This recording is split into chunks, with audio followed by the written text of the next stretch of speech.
Hello everybody and welcome to Hearthstone Champions League. My name is Marcin Nimsh-Filipovic and I'm here with Alexander Raven Baguli, and we are starting with day 4. This is Group D and straight away into a Ostkaka Thijs match. Raven, how are you doing, mate? Yeah, I'm doing really good. Really up for this group. Another Titan group, really. Just like all the players in this tournament so far. But it is going to start with Thijs versus Ostkaka. It looks like Thijs is going to be playing Zulok, whereas Ostkaka is also on Warlock. Just can't quite tell which version it is just yet. Yeah, and I want to just look at those production improvements. We can see the classes on the overlay, and then we had some fun with flags.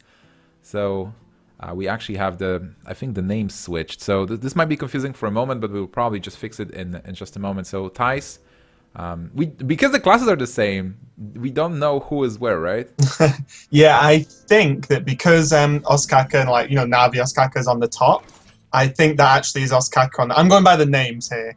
So Thijs is on the bottom and Ostkaka is on the top, as far as I'm aware. Or that's my go-to anyway. But yeah, we'll see how the game goes. I'll get fixed soon, and then we'll just carry on. It looks like both players are playing Zoo though. Yeah, so Zoo, we discussed it during the last couple of days, but the deck is getting more and more popular among the pro players because it's so stable. And what are the best parts about this deck, Raven, in your opinion? Yeah, so as you said, how stable it is, it curves out normally at 5, which is your Doom Guards and Lothar potentially. But the best bits about the deck in general is the ability to trade up or burst, because you run cards like Double Power Overwhelming, as we can see in Ostkaka's hand, Double Dark Peddler, which can give you cards like Power Overwhelming, Abusive Sergeants, Argus, so on, so on. So you've always got the board due to cards like Egg, Implosion, things like that we can see in Thijs' hand. And then you always have the ability to trade these tokens up with all the buffs and additional minions. So really strong deck that can, in all honesty, just steamroll. And in the mirror, I think this game's going to go very sort of board control heavy, and they're just going to battle for that board. And once one side gets a little bit too big, then that's when the game will really quicken up and probably end pretty soon after that. Yeah, I absolutely agree. And the key cards here will be those Dark Peddlers giving something to Ostkaka to make a tempo play, and that Implosion from Thijs. If it hits a big target and gets a correct number, that will be really good for Thijs. But now a decision: do we go for Nerubian Egg or Knife Juggler? Both cards will be protected by the Void Quarter. So basically, if he goes for Juggler, he can prepare for Imp Gang Boss next turn, and then if Juggler somehow survives, the Implosion will be really good.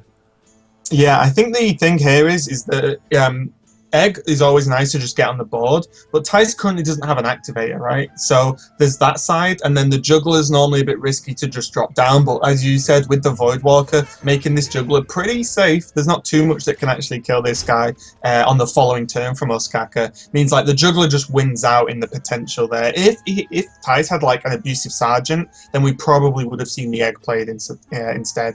Absolutely, and just to tell a couple of words about those players, we have the world champion versus the European champion, and this is the match that we've seen at BlizzCon as well. Yeah, just a pretty huge match, and this was actually deemed, I think, across the board as probably the overall best set from BlizzCon. Ostkaka versus Thijs. It was a really good set, and yeah, we just at it again with these guys. And this is one of the first sort of bigger tournaments of the year so far. So really good to see Ostkaka, straight in there. Let's see how the world champion starts his first year with that title. Absolutely, and he brought the rogue deck that was really good for him in the finals as well. Yeah, we've seen a few players bring Rogue. I mean, we've seen Orange and Live Coach yesterday bring it, 2 slightly different variants, and Orange just doing a little bit better overall with that Rogue. But yeah, it's going to be good to see how the lineups go. Thijs bringing his sort of trademark Druid. I think that's pretty confirmed as his favorite class overall. So nice to see these guys bring their own, sort of favorite decks. Yeah. Okay, so for now, for Thijs' situation is quite good. He will need to hit with one of the knives into a minion, and then he will be able to continue protecting his Juggler. Yeah, who do you think's got the advantage so far? I think Thijs is looking really strong purely because of that Implosion in hand. But on the other side, Ostkaka does have the Power Overwhelming, Darkhound Dwarf's a pretty big impactful card, and the Doom Guard, because Zoo doesn't actually have a good way to deal with the Doom Guard a lot of the time. I think at the moment, Thijs is far ahead, because normally Zoo doesn't have a lot of clear potential, so you do fight for the minions, and one of the best spells to kind of come back in a situation where we are behind is Implosion, which Ostkaka doesn't have. Thijs has an Implosion, and what's even more important is that at the moment, Ostkaka doesn't have a way to get into that Knife Juggler, so whatever he plays will be a good target for Implosion. Like, even if he goes for Imp Gang Boss, that's still a good Implosion target, and so many knives can fly just to seal the game, almost giving Thijs a full board. Yeah, and the thing as well is, on top of Implosion, his own Imp Gang Boss can actually, once that trades, it generates a token which will then proc another knife. So it is going to be a little bit rough for Ostkaka, I think, to deal with this, and all on the back of him not having a way to get through this Voidwalker quick enough. Absolutely, and I think he even didn't get good cards from the Dark Peddlers. Corruption might be useful for cards like a Doomguard on opposing side or a Sea Giant that you can't deal with, but it's a bit slow, especially in this Zoo matchup. Yeah, I mean, even if he, dropped the Corruption onto the Juggler there just to finally kill it off at some point, it would have affected the ability for Ostkaka to get the Imp Gang Boss down. And now, Thijs has an interesting one. It does look like it's going to be the Implosion onto the Gang Boss. He did have a few options, but as we, for the reasons we just said, Implosion feels pretty damn good here. And he hits enough, let's say. Like, he really wanted to hit a couple of minions, not going for face with the juggles.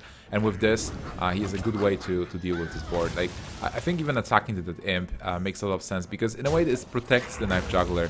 You can expect a mortal coil coming from Ostkaka after double Dark Peddler, but we know there is nothing like that.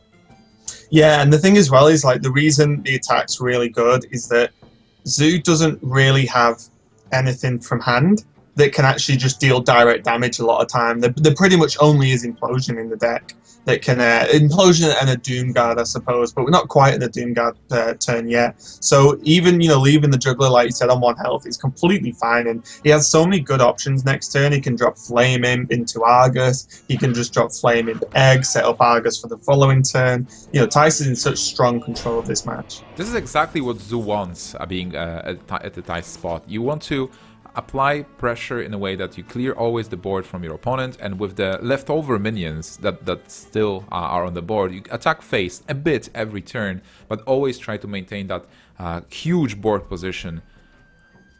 Yeah, 100%. And this is just, Thijs just has all the options in the world here. It's the Argus is hovering over, now he's got double juggler if he wants it. I mean, there's so many options that I don't even know where to start.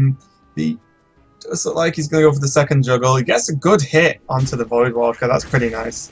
Yeah, the question is how to clear the Imp Gang Boss without actually clearing the whole board, even though it's going to summon some imps. Yeah, this is fine. I mean, you're pretty reliant on the juggler being able to deal with any imps that come out along with the tokens. And he does have many more juggles yet as he drops the egg, and then can go into Flame Imp as well. And you know, Thijs on 30 health, no reason not to drop the Flame Imp. It's not exactly going to put you within lethal range with that self-damage. Oh man, just having a full board.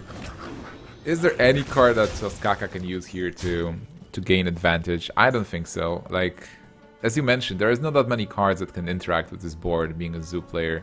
And already there is so much power as well. 8, 11 damage, and with Defender of Argus, if there's a minion that Ostkaka plays and Thijs can trade into it with one of the imps, he will be able to play Defender of Argus and increase the power on board even more.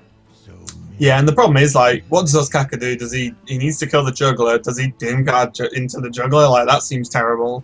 But there's not a lot else. Owl doesn't do too much. He can owl off the egg, but bear in mind, like, without killing the egg, it's still you know, a target to, say, like Power Overwhelming or something. So, you know, it's still on the board and has some potential. He did just throw the silence as well, so that's definitely not coming down now.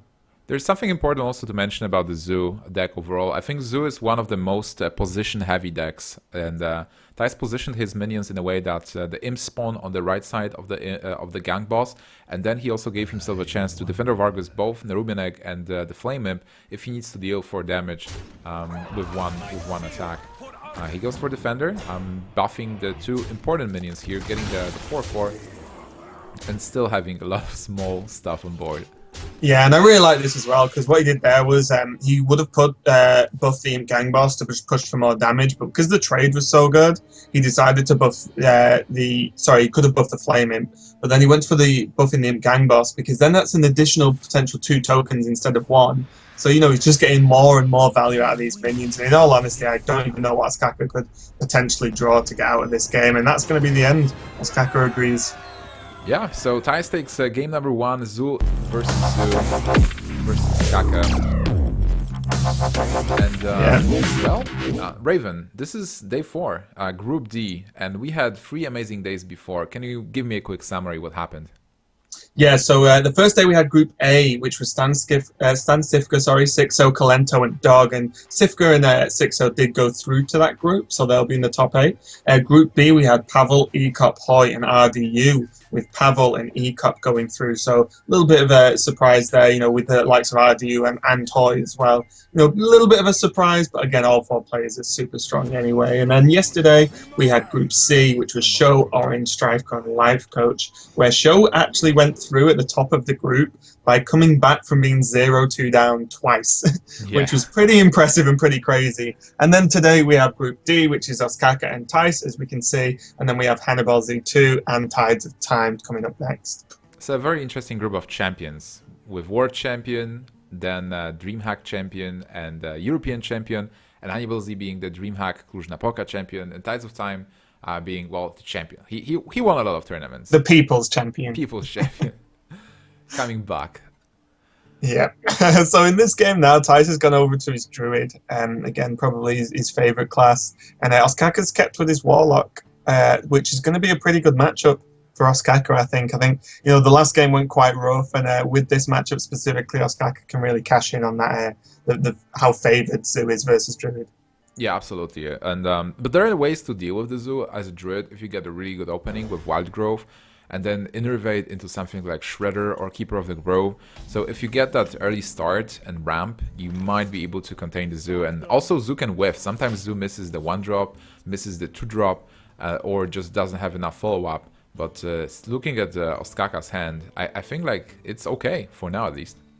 Yeah, I think it's really good. I think the Peddler's really nice because the second you play the Peddler, you have potential of Power Overwhelming or an Abusive Sergeant, which means that you can deal with the bigger minions that the Druid's going to drop, like the Druid of the Claw come turn 5, or even just trading up with a token into a Shredder or something like that. So he's got a good, okay start. As we can see from Thijs, though, with double Wrath, he can keep a handle on the early game if he really needs to. Like, say he saw like Voidwalker or Peddler and then a juggler or something, he can keep a hold of it. And he does have the Shade as well, something a bit early to play. But Tyson probably definitely want to look at getting some ramping pretty quick so he can get that Dr. Boom as quick as possible. Absolutely. Ostkaka decides to go for the Dark Peddler instead of just slamming the Voidwalker. Voidwalker might be a bit slow. That's why it said also it's an okay start, because normally you want to have Flame Imp in the very beginning. Yeah, and the bonus here is that like he's used coin, but the Peddler actually allows him now, because he already had a Voidwalker, to potentially play 2 1-drops next turn. So he still fills out his curve, and it's not like he's coining and then doesn't really have anything good to do next turn, like just the Voidwalker for 1 mana and then pass. So he does keep his curve pretty full there, and Thijs is going to answer this first Dark Peddler with the Wrath, which is going to be pretty nice. And now drawing into the Shredder, he can just go Shade Shredder, which is going to put on a pretty reasonable board for Ostkaka to try and deal with. Yeah, absolutely. I think that's really good for Thijs, where he will be able to play some minions that do something at least. And Ostkaka, being a bit slowish, losing that Dark Peddler to the Wrath and now having a Haunted Creeper is not a lot of pressure for now.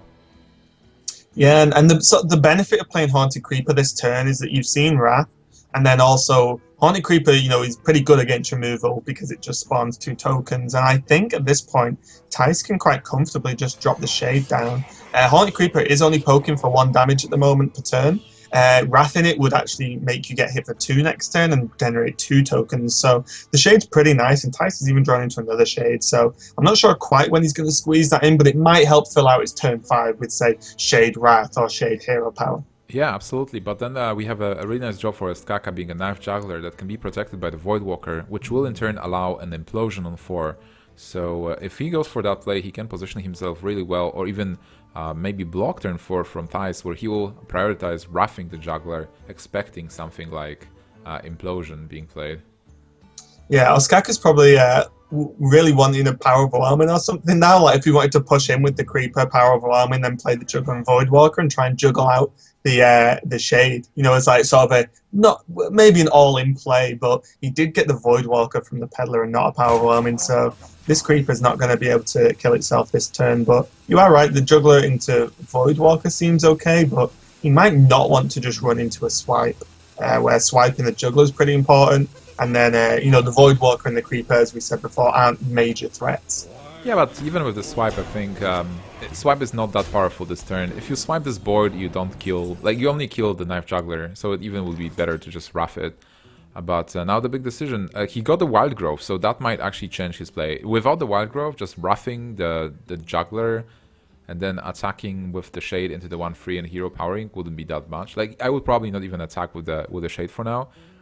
But now he has an alternative to playing Pilot Shredder. Pilot Shredder is still an okay card to play. It's a big minion. If there's an implosion, you might be in trouble. But if there's no implosion, it's a great minion to have and start fighting back for the board. But now you also can limit the board with the Wrath and Wild Growth.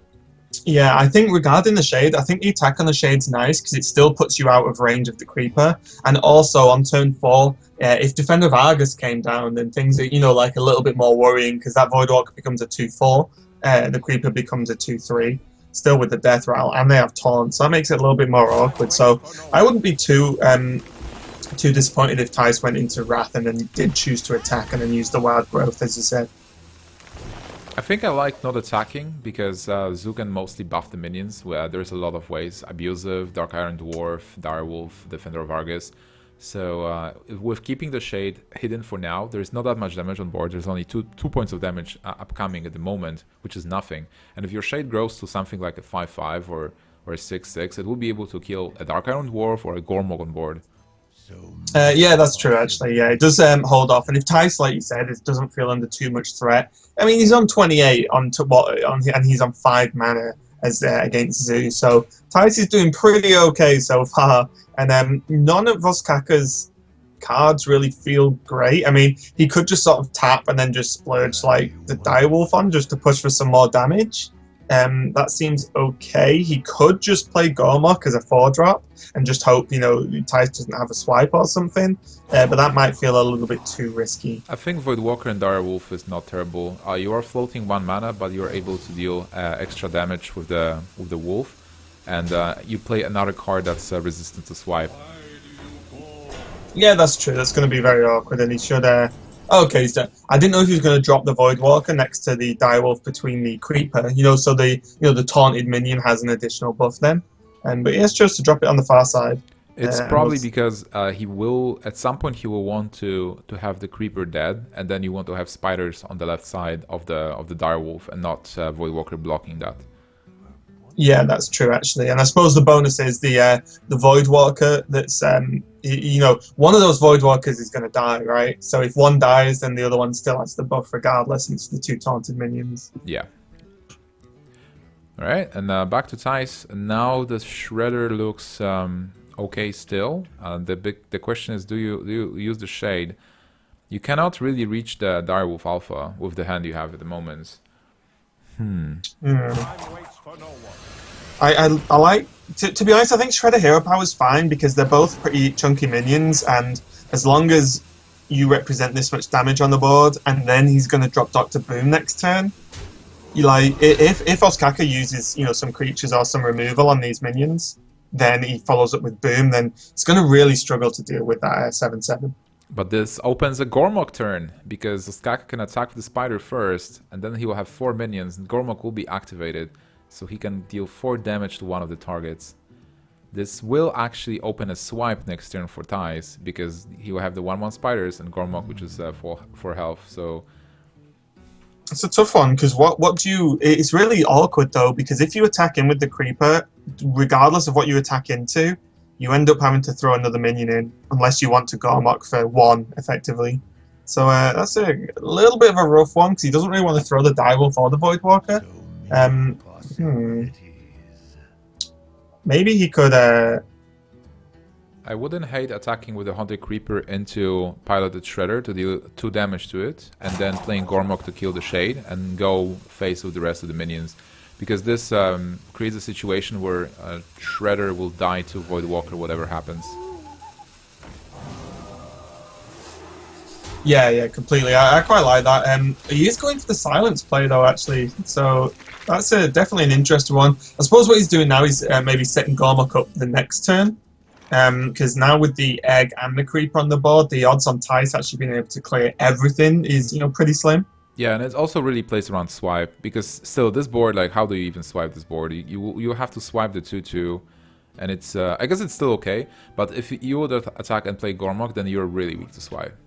Yeah, and I think one of the issues as well, like if he did swipe this board, because it doesn't feel great, it's not an amazing swipe, then you only have 3 mana.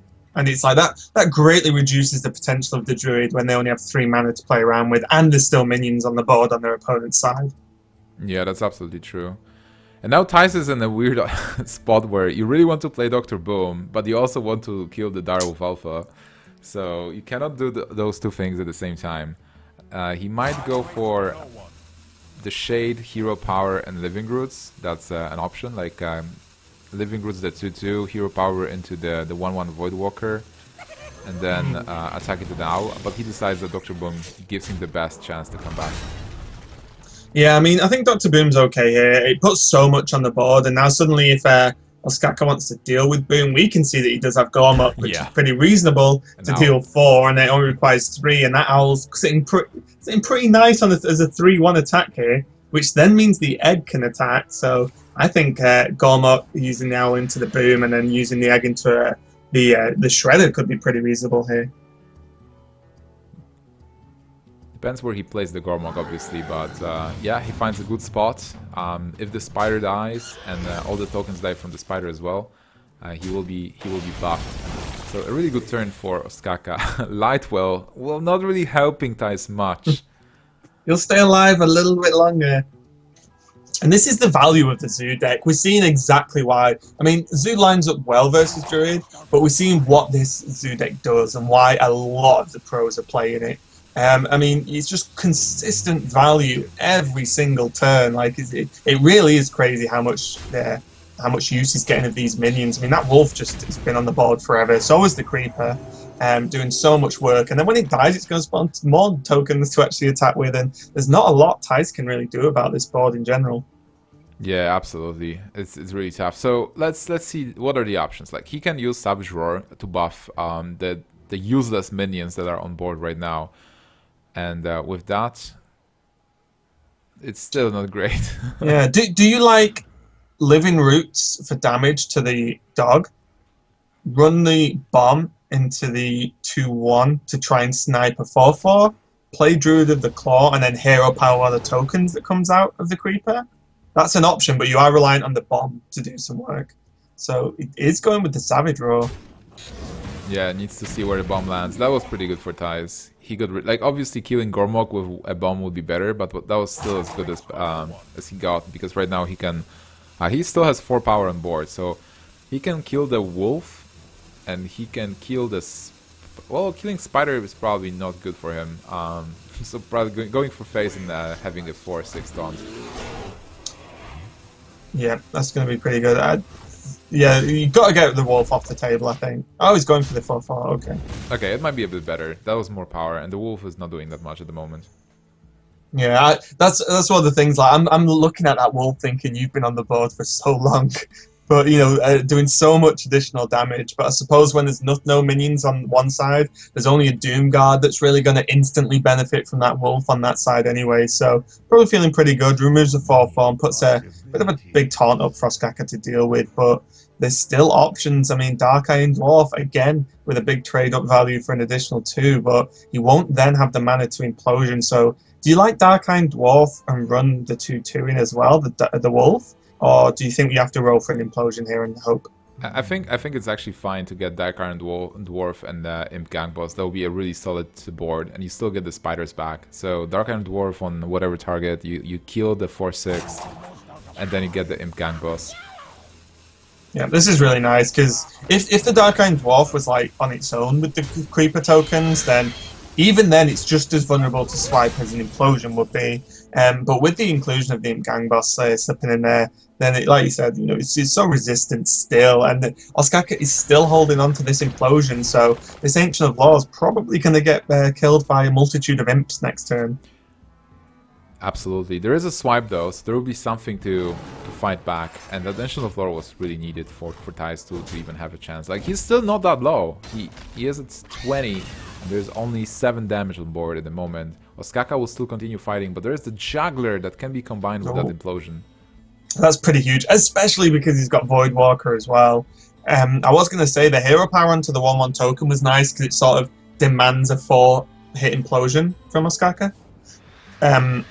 Or else he'll have to trade a minion as well. But suddenly, you know, Knife Juggler, Implosions feels pretty nice. Next turn, you can play Voidwalker, Doom Guard, and you just start to think, how can the Druid deal with so many mid-range minions? Yeah, absolutely. And now attacking first to free the space on board for a 4 Implosion if he gets it.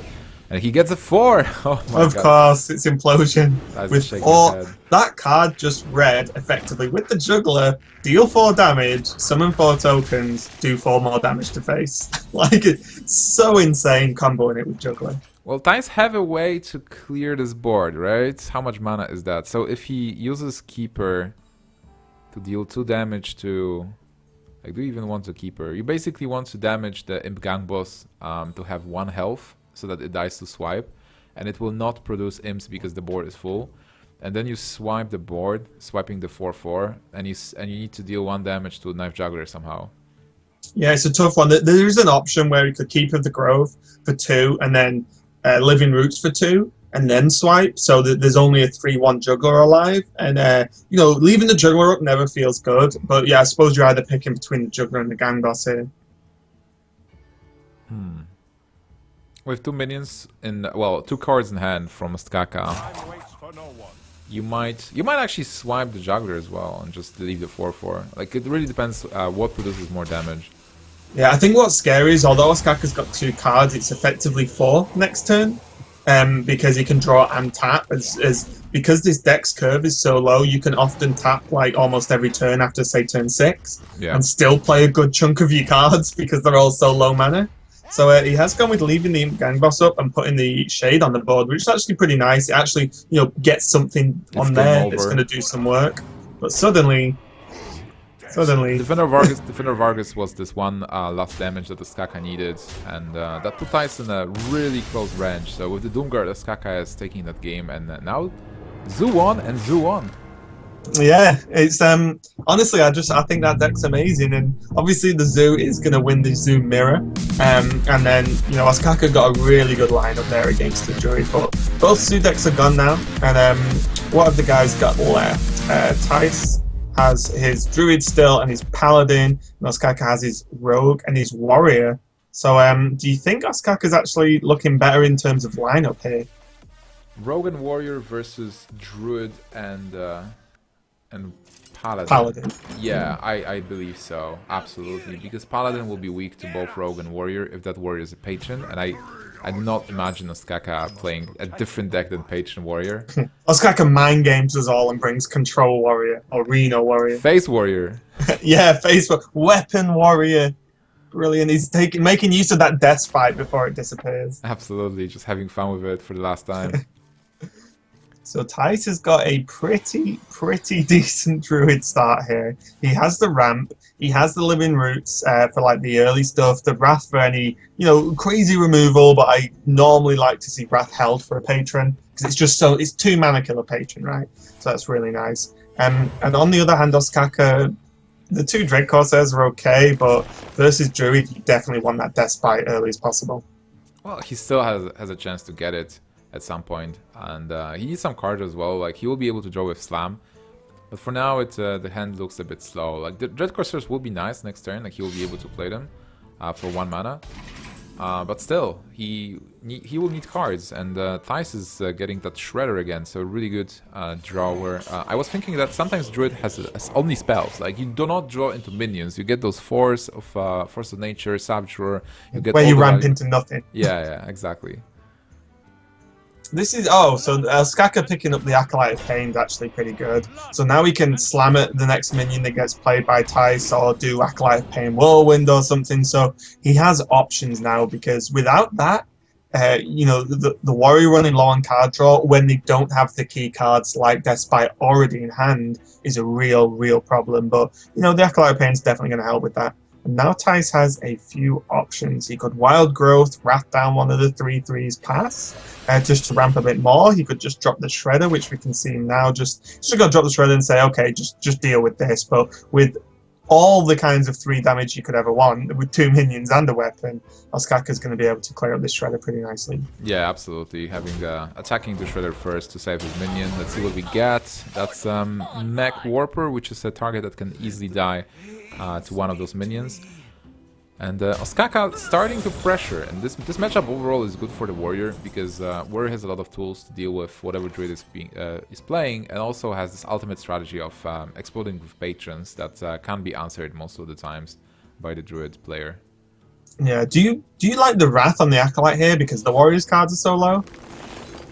Can you just Living Roots and attack into Acolyte, maybe? Or just leave the Acolyte alone? I would probably attack into Acolyte. But on the other hand, you really want Shade versus Patrons, so it's a tough decision. It's really rough, and now we do see Living Roots is going to come down, and looks like it's going to be Living Roots hero power. I doubt we're going to see Innovate Wild Growth. I very much doubt it. There's nothing to Wild Growth into at this point, right? Yeah, you want to keep Innervate for. So like, if you Innervate Wild Growth, you have 6 mana. Now you probably want Innervate for something like a combo earlier, or maybe if you get Ancient of Lore by turn 6, 7, you will be able to Innervate something you need. Yep.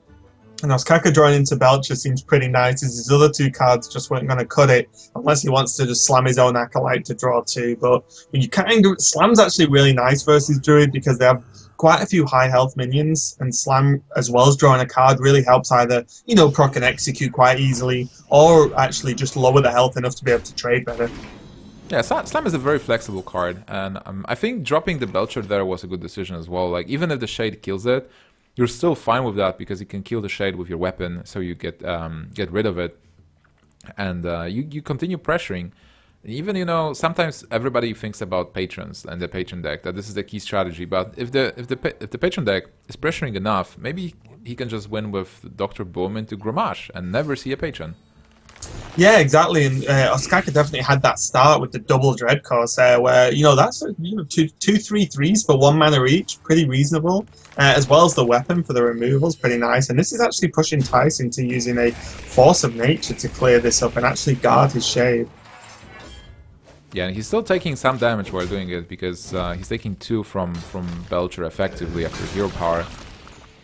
Using Innervate as well. And now, will he attack the Shade? No, he's keeping the Shade for a possible patron turn. Like, you always have to expect the patrons to happen at some point in the game. So Ostkaka going for the Slam on Acolyte to draw those cards. 2 cards. Yeah, I think at this point, why not, right? Yeah, you need something. You need more pressure. And this is not Dr. Boom turn yet. Like, you know you'll play Dr. Boom on next turn, but this turn you want to pressure a bit. And now decision, do you go face with the weapon and replay Fire War Axe? Because you know the next turn you're playing Dr. Boom.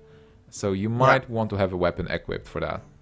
Yeah, I think actually equipping the Death Bite is fine, actually, after the attack with the weapon. Because, like you said, he's going to drop Dr. Boom, and no one's really playing like Harrison at the moment. Unless, you know, this is where I say this, and then Thijs top decks Harrison. But you know what I mean? Like, no one's really... There was a point in Hearthstone where everyone was bringing Harrison. Whereas it's not too common anymore, so I think it's safe to just lock that up, because you have the guaranteed turn 7, and, you know, and this is where we see the power of Despite versus Druid. Like, oh, Azure Drake, it's dead next turn, 100% done. You know, finished. Absolutely. I like how patient Thijs is with the Shade. He's just waiting for a patron turn, or just preparing himself to win with this Force of Nature Savage Roar. Because Force of Nature Savage Roar suddenly with the Shade will be, well, not this turn, but let's say in 2 turns, Shade will be at 8, 8. So plus 2, 10, 24 points of damage on turn 9 with the Savage Roar. That's definitely scary. Oh, there's no swipe now as well. Yeah, but he has Big M Hunter, so he's in a good spot anyway. But actually... Yeah, I'm just thinking whether you can actually... How much damage is there, He can swipe Wrath. He's looking for a Savage at this point, yeah, he's actually just going to draw to try and get... man, he got it. Did it again, Nymph. He's looking for the Savage. There it is. So this is going to be very, very scary. And this is one of the issues Patron Warrior has. If it doesn't throw the patrons down, then although Ostkaka's done a good job of pressuring and, you know, get that Dr. Boom down, but there's never been a push for Thijs to pull out the Shade. And even though it's on 2 health, ooh, yeah, you have to attack, right? Well, I think you do have to attack here, because you see one World Effect on board, and there's a big chance there's another one, even though you will have lethal next turn if the Shade survives. But if it doesn't, it didn't do anything, so Thijs makes a good read, a good call to attack. And I think the thing as well is, because the minion he has next to the Shade also has 2 health, his whole board gets blown out by double whirlwind effects. So if it was like Druid of the Claw, or something like, you know, a bit beefier, then maybe you think, okay, well, if I don't attack, he still has to attack into one of my minions instead. But then there's the threat of execute, so Thijs really good getting that 7 damage out and setting up for his combo. And Ostkaka has to clear it whilst gaining some life here. He is 1-off lethal from just the combo alone, but you kind of want to be a little bit more than 1-off lethal if possible. Yeah, absolutely. Especially with addition of living roots, where combo suddenly becomes, even an innervid. Like innervid makes the combo at 15, right? And living roots makes the combo 16. So it's a tough moment. But Ostkaka is missing those key cards, like the pressure cards. He didn't get those patrons. He doesn't have any draw at the moment. So he needs to find a way to protect himself while pressuring still. Yeah, it's going to be really rough. The whirlwind's going to be nice. Do you think? See, is he gonna? Yeah, he's gonna attack face. He could have played just the other whirlwind and saved the weapon, because he has the weapon's not really do too much when you just attack face. I suppose it does open up the ability to just lock in the second fire war axe, so that's actually pretty good for Ostkaka. Just optimizing the amount of damage. So if he does draw Grom next turn, he has Cruel Task the following turn into Grom. Absolutely. Oh man, and Thijs has a second Savage Roar. If he gets an Innervate, this can get ugly really fast. Like, he has a lot of damage in hand, but he will need more mana and more time to finish Ostkaka. But if Ostkaka doesn't make a really decisive move, then Thijs will be able to steal this game into next turns. But there's the Battle Rage for Ostkaka. Yeah, I think... I mean, this seems okay for now, because he can just Cruel Task Execute to remove that.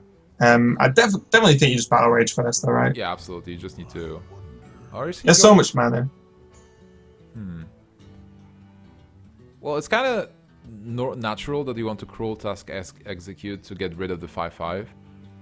But can he actually... Like, using Whirlwinds to get one more card from Battle Rage will be interesting. But then, like, Ostkaka is one of the best players in the world with this deck. It's sort of like, should we argue? I think the thought, if he Whirlwinds, is because at this point, our patron's actually going to win him this game. Whereas stabilizing and drawing additional cards and hopefully drawing to that Grom is going to be way more impactful than, than just dropping a patron and waiting for the patrons to wind up. So he's putting on a lot of pressure here, removes the 5/4 off the board with that Execute, and he has Inner Rage as well, so the second Ostkaka draws Grom, things are going to get very scary. Yeah, I think like I didn't really realize how much he's getting with with throwing away Whirlwind, because not only he gained a bit more health, he was able to draw that one more card, which will be important for him, and putting Thijs into the Grom range. So he achieved like 3 different things with that play he did. Yeah, it's a really strong play from Ostkaka. And Thijs now just dropping the Lotheb to make sure nothing too crazy happens with the cards that are going to come out from that Battle Rage. And Ostkaka drawing into a Death Spite now. So does he just Death Spite face and then armor up? He can also Death Spite Lotheb and kill it with Inner Rage. And he'll not be able to armor up. So it's like really cutting it really close overall. So if he armors up, he's on, what, 22? Yeah. So that's... I mean, it's one off lethal either way, right? If he armors up, it'll be 21 with the Lotheb for the combo? So Lotheb, yeah, combo and Lotheb is 21, precisely, right? So if he armors up, he's safe from the just combo and Lotheb. And he will not be safe with from Innervate with the combo and Lotheb. He will not be safe with Living Roots. But he's seen one Living Roots before, and I think he's seen Innervate as well. So there's still one more Innervate in the deck, and possibly no other Living Roots, because it's mostly a one-off. Yeah, and this is probably a little bit frustrating for Ostkaka, that even though he is attacking and this game's extremely close, but it means like he isn't presenting lethal to Thijs next turn unless he draws something. Druid of the Claw is going to be pretty nice, actually. He's seen Execute now. Or he's seen one of them at least. So Druid of the Claw in taunt mode's going to feel pretty good. And it's just, having the Lotheb push for 5, then feel pretty safe after that is going to be pretty nice. How much damage is it overall? With Savage Roar is 4, so it's 12, 70. Okay. I just like, sometimes when you have this awkward hand, you have to count damage anyway. Like, is double Savage Roar lethal suddenly, right? Like with Druid of the Claw, he cannot cast it, but double Savage Roar and swipe is not enough.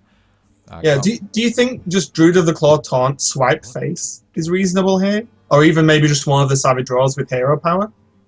Because you're just pushing the warrior low and 5 or 6 health, like, Yeah, the Savage Rod's going to come down. This is pretty nice. Yeah, Pushes a lot of damage, and then it's not like what cards does Ostkaka need to actually push through this? He needs like Inner Rage, Execute, Grom to win, right? That's Yeah, that's the only out, I think. You have to make sure that you're actually getting through this wall.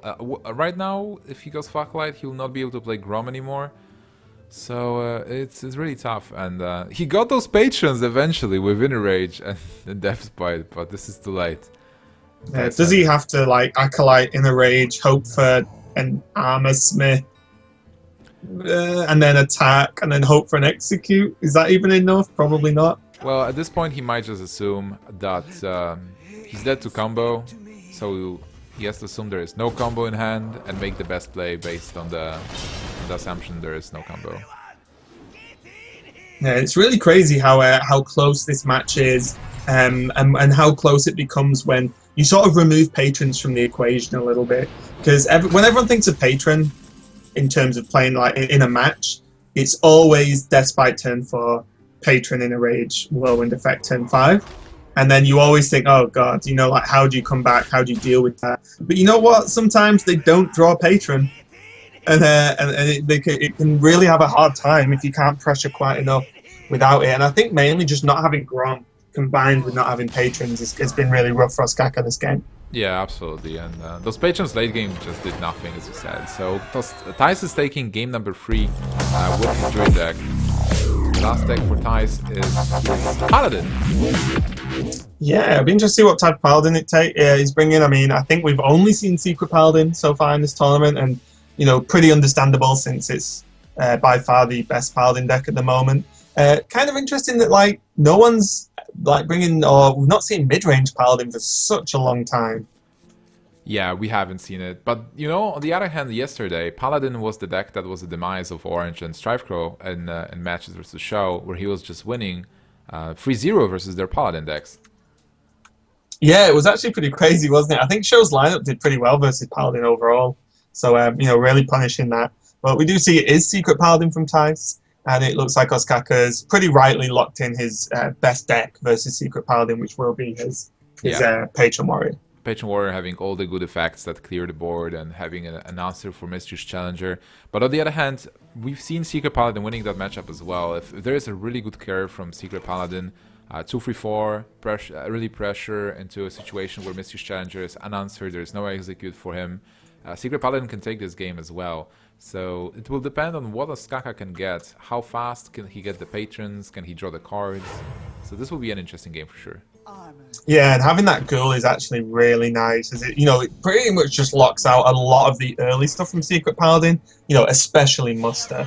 You just drop the ghoul, and it's like, well, there's no real way to clear this unless you like run a silence or something, and reduce the whirlwind effect effectively. So pretty good there for Ostkaka. Drawing now into the Fire War Axe means he can actually just remove this mini bot, which is pretty nice. Run the Armorsmith in, lock the Fire War Axe in, and then take it straight off the board before anything funky starts to happen with like Noble Sacrifice, Avenge, Redemptions, all those annoying little things. Yeah, absolutely. And you might want to do it because of the Cog Hammer as well. But he is thinking about this Master for Battle, as you said, which actually just came to Thijs' hand. Yeah, so now I guess the option is to hit Cog Hammer hit, and then you have the 2/2 taunt unharmed. Yeah, and you keep the weapon as well for a couple of next turns. So it's pretty reasonable for Thijs.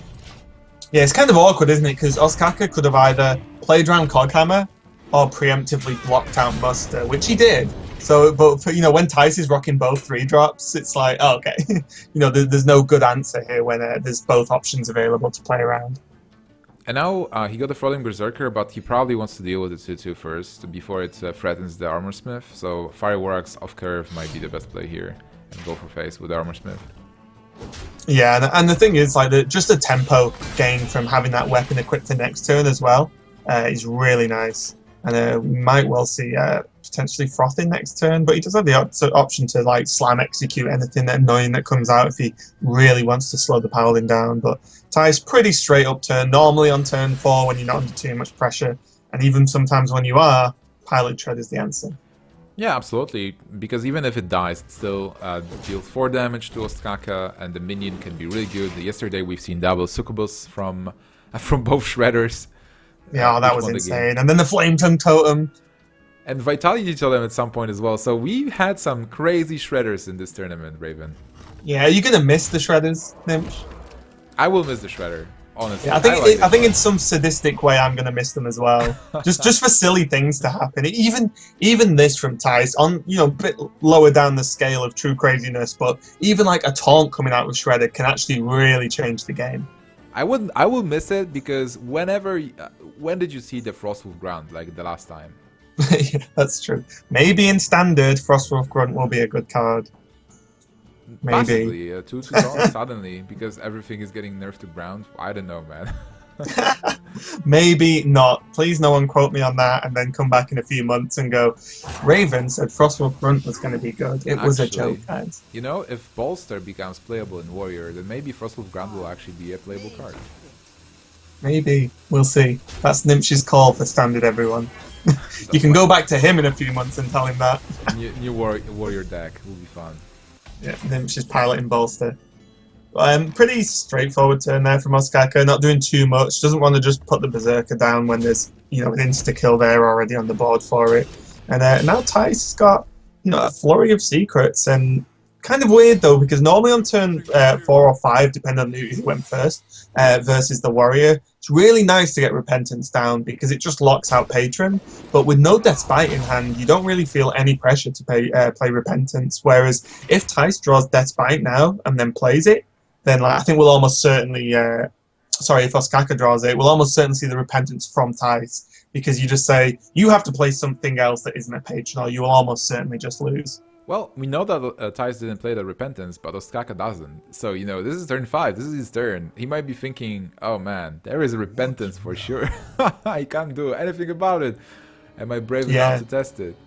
Yeah, and to be honest, this is one of the interesting things about decks that run multiple secrets. It's maybe less so in say like the Freeze Mage, Tempo Mage, because a lot of the time it's Mirror Entity or then Ice Block, Ice Barrier. But in deck like Secret Paladin at the moment, there's it's only just one-offs like the Repentance, even like a Redemption early on when you go like Secret Mini Bot. It's like great. If it's Noble Sacrifice, I'm gonna get tanked by the Get Down.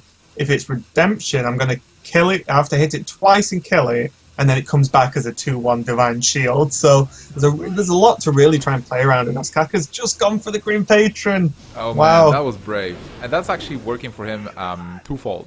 First, it's a really good play that gives him 2 minions, and I think there is no good way for Thijs to kill the free Patron at the moment. The second thing is that it actually limits the power of Divine Favor in Thijs' hand. Yeah, I think Ostkaka definitely got rewarded for that slightly risky play. I mean, you can't play around something too much because then you'll just lose the game for being too conservative. But he did get the most out of that slight risk. And as you said, he can't really deal with this Patron. But I think what's nice is that if Patron attacks into these 2/2s, then there's still going to just be a 3/1 and a 3/3, so he can then follow up and quite easily deal with that one. Yeah, but still there's certain problems. I think for Thijs the Lothar that he picked up was really good, blocking the Execute and Slam for Ostkaka. Now the open play for him is double Thralling maybe, just test for the secrets, and then he wants to attack into a minion because whatever he gets, he will get that extra Patron. But then Lothar will provide Thijs with a way to deal with the free Patron and lock them for now.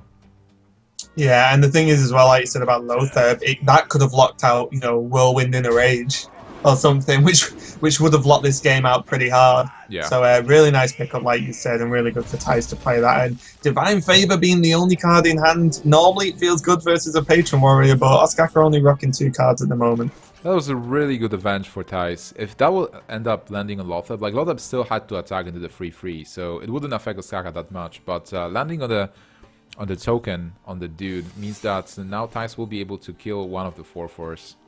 Actually, both of them. Well, unless a weapon comes out, you can set up everything to just leave the 3/1 up, and then that attacks in and dies to the Get Down. So pretty reasonable. And now he can even play the Juggler, which you can even snipe that 3/1 off and guard you 2/1. What is the secret, by the way, because I missed it? The secret's a noble sacrifice. Oh, okay. What's interesting there is, did Thijs just mess up? Oh no, because he valued the low Theb over the extra damage to face. Yeah, just yeah. the ordering of killing the Frothing. So yeah, that was right. Sorry, I was just double checking that there wasn't a slight issue there, because playing like, you know, sequencing against Frothing is very important. Yeah, and even if there is a possible whirlwind that can deal with this board, oh man, but Thijs is just shaking his head. He knows like one whirlwind is getting this board out of control, and Yeah. there's like Ostkaka still has ways to deal with this board at the moment. Yeah, he's probably more upset as well that typical, the turn after Divine Favor is the turn you play Battle Rage. Do you execute a 5-1 dude? Ha!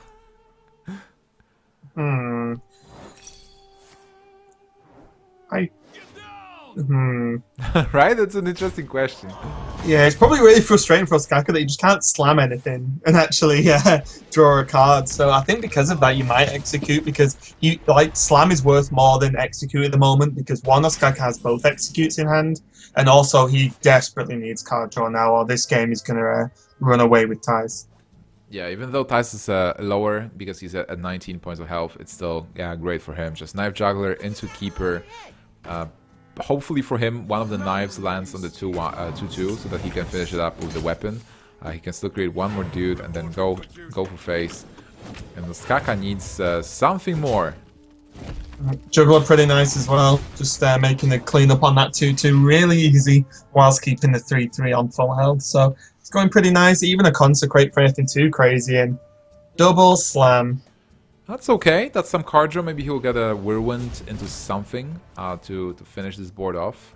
He got a Dread's Corsair. That's not great. Now, does he execute the 3-2? Oh man, just double Dread Corsair. All Ostkaka wants from these draws is a Death Spike, probably at this point, just to be able to do something. But this is awful for Ostkaka. It is absolutely awful, and Thijs has still so many good power cards in the deck. Double Misuse Challenger, Dr. Boom, he has Tyrion in the deck, so a lot of good stuff, and he used a lot of secrets as well in the early game, and even though he had so many secret draws, on the back of this Divine Favor and Lothab, he was able to not only stabilize but win the board, and he's in a great position. The Dread Corsair feels so bad right now.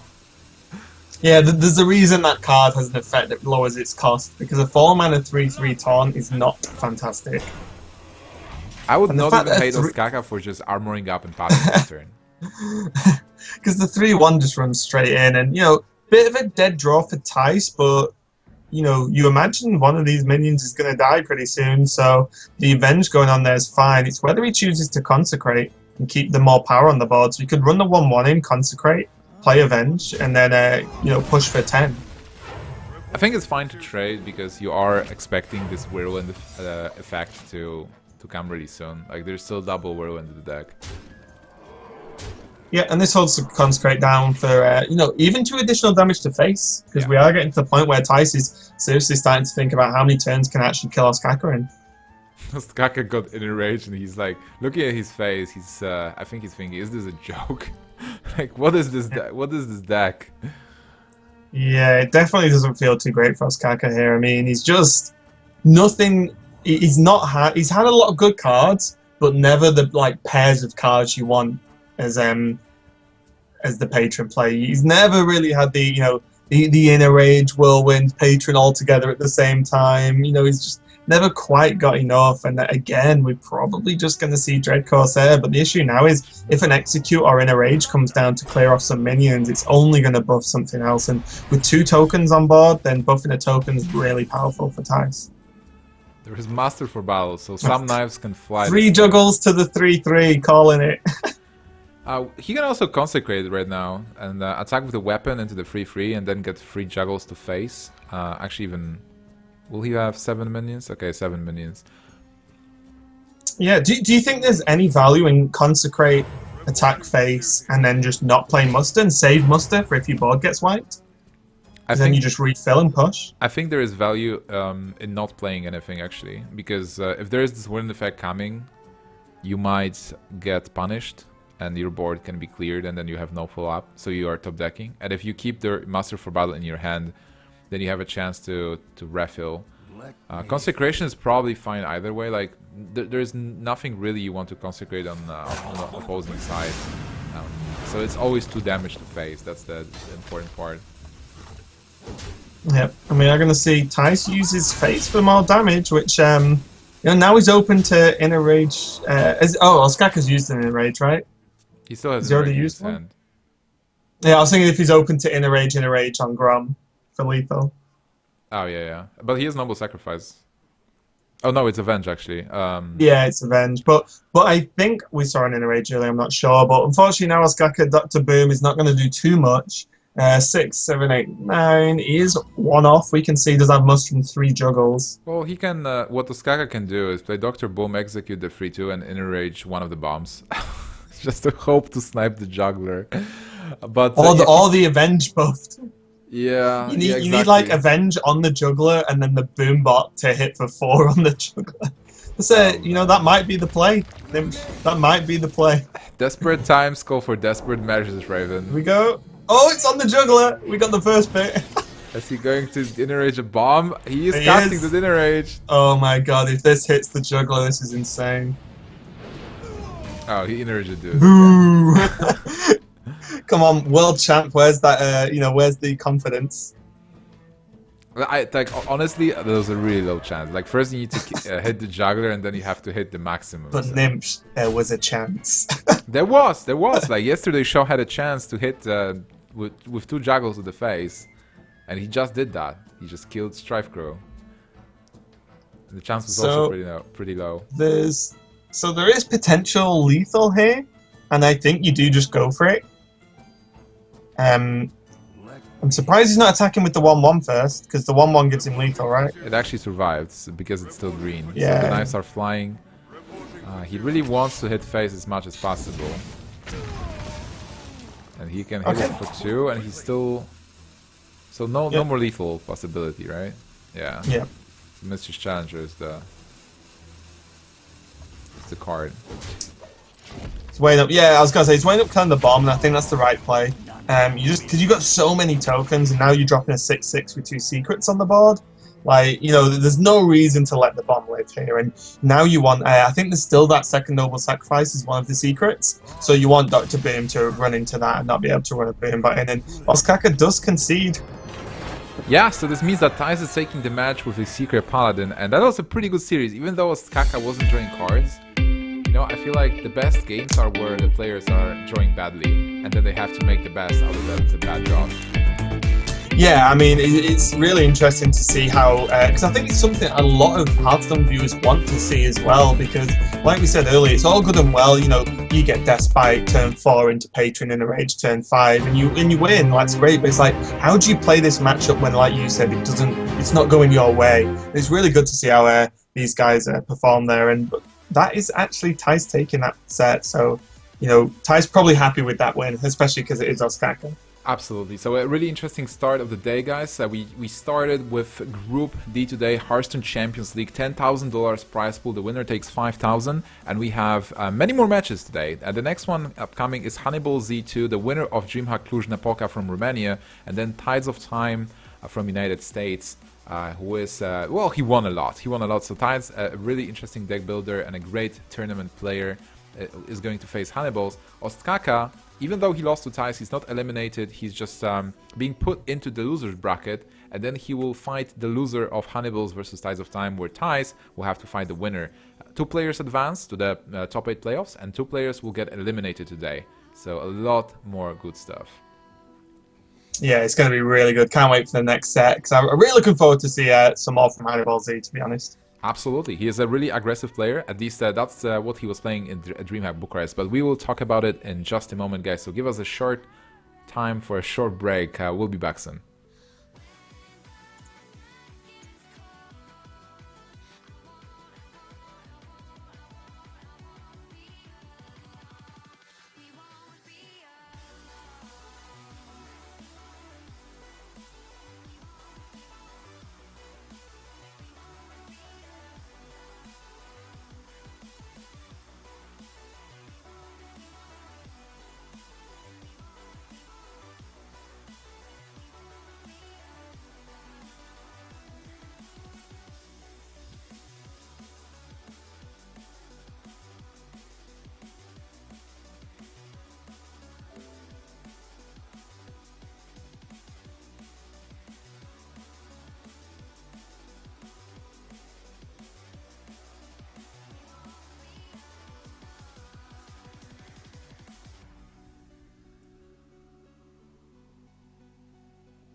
Hey guys, this is Nimsh here. We might actually wait a bit longer because apparently Tidesoftime doesn't have cards from BlackRock Wing on the European servers, so we need to give him a couple more minutes to finish the wing.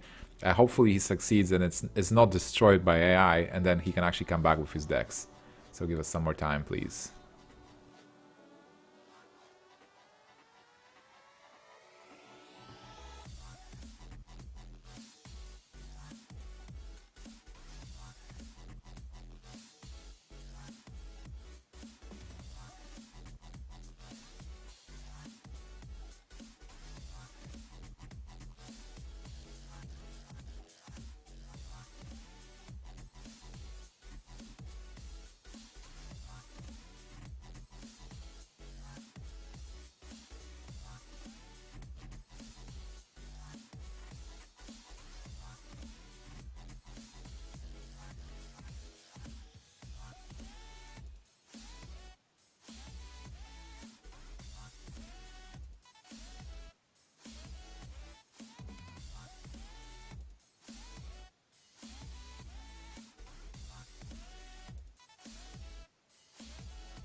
Hello everybody and welcome back to Hearthstone Champions League. My name is Marcin Nimsh-Filipovic and I'm here with Alexander Raven Baguli.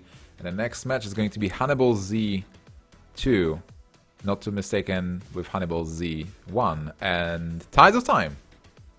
Yeah, it's going to be a really good set. Like I said, just before or just after the last game finished, I'm really looking forward to see Hanniballzz actually play and see what he's got, because he's only, as far as I'm aware, at least, known for winning the DreamHack last year. It's good to just see him, in the tournament like this, and see how he's progressed since then. Yeah, so Hanniballzz 2, he had his breakout performance at DreamHack Cluj-Napoca. He's from Bucharest, so he had a chance to play in a couple of tournaments before as well. And he played, he was really nervous when he got to the top 8, and that was a really cutthroat tournament with many group stages and a lot of great players. But he got to top 8, and even though nervous, he got better and better while playing. So he was growing as a player, getting to the final.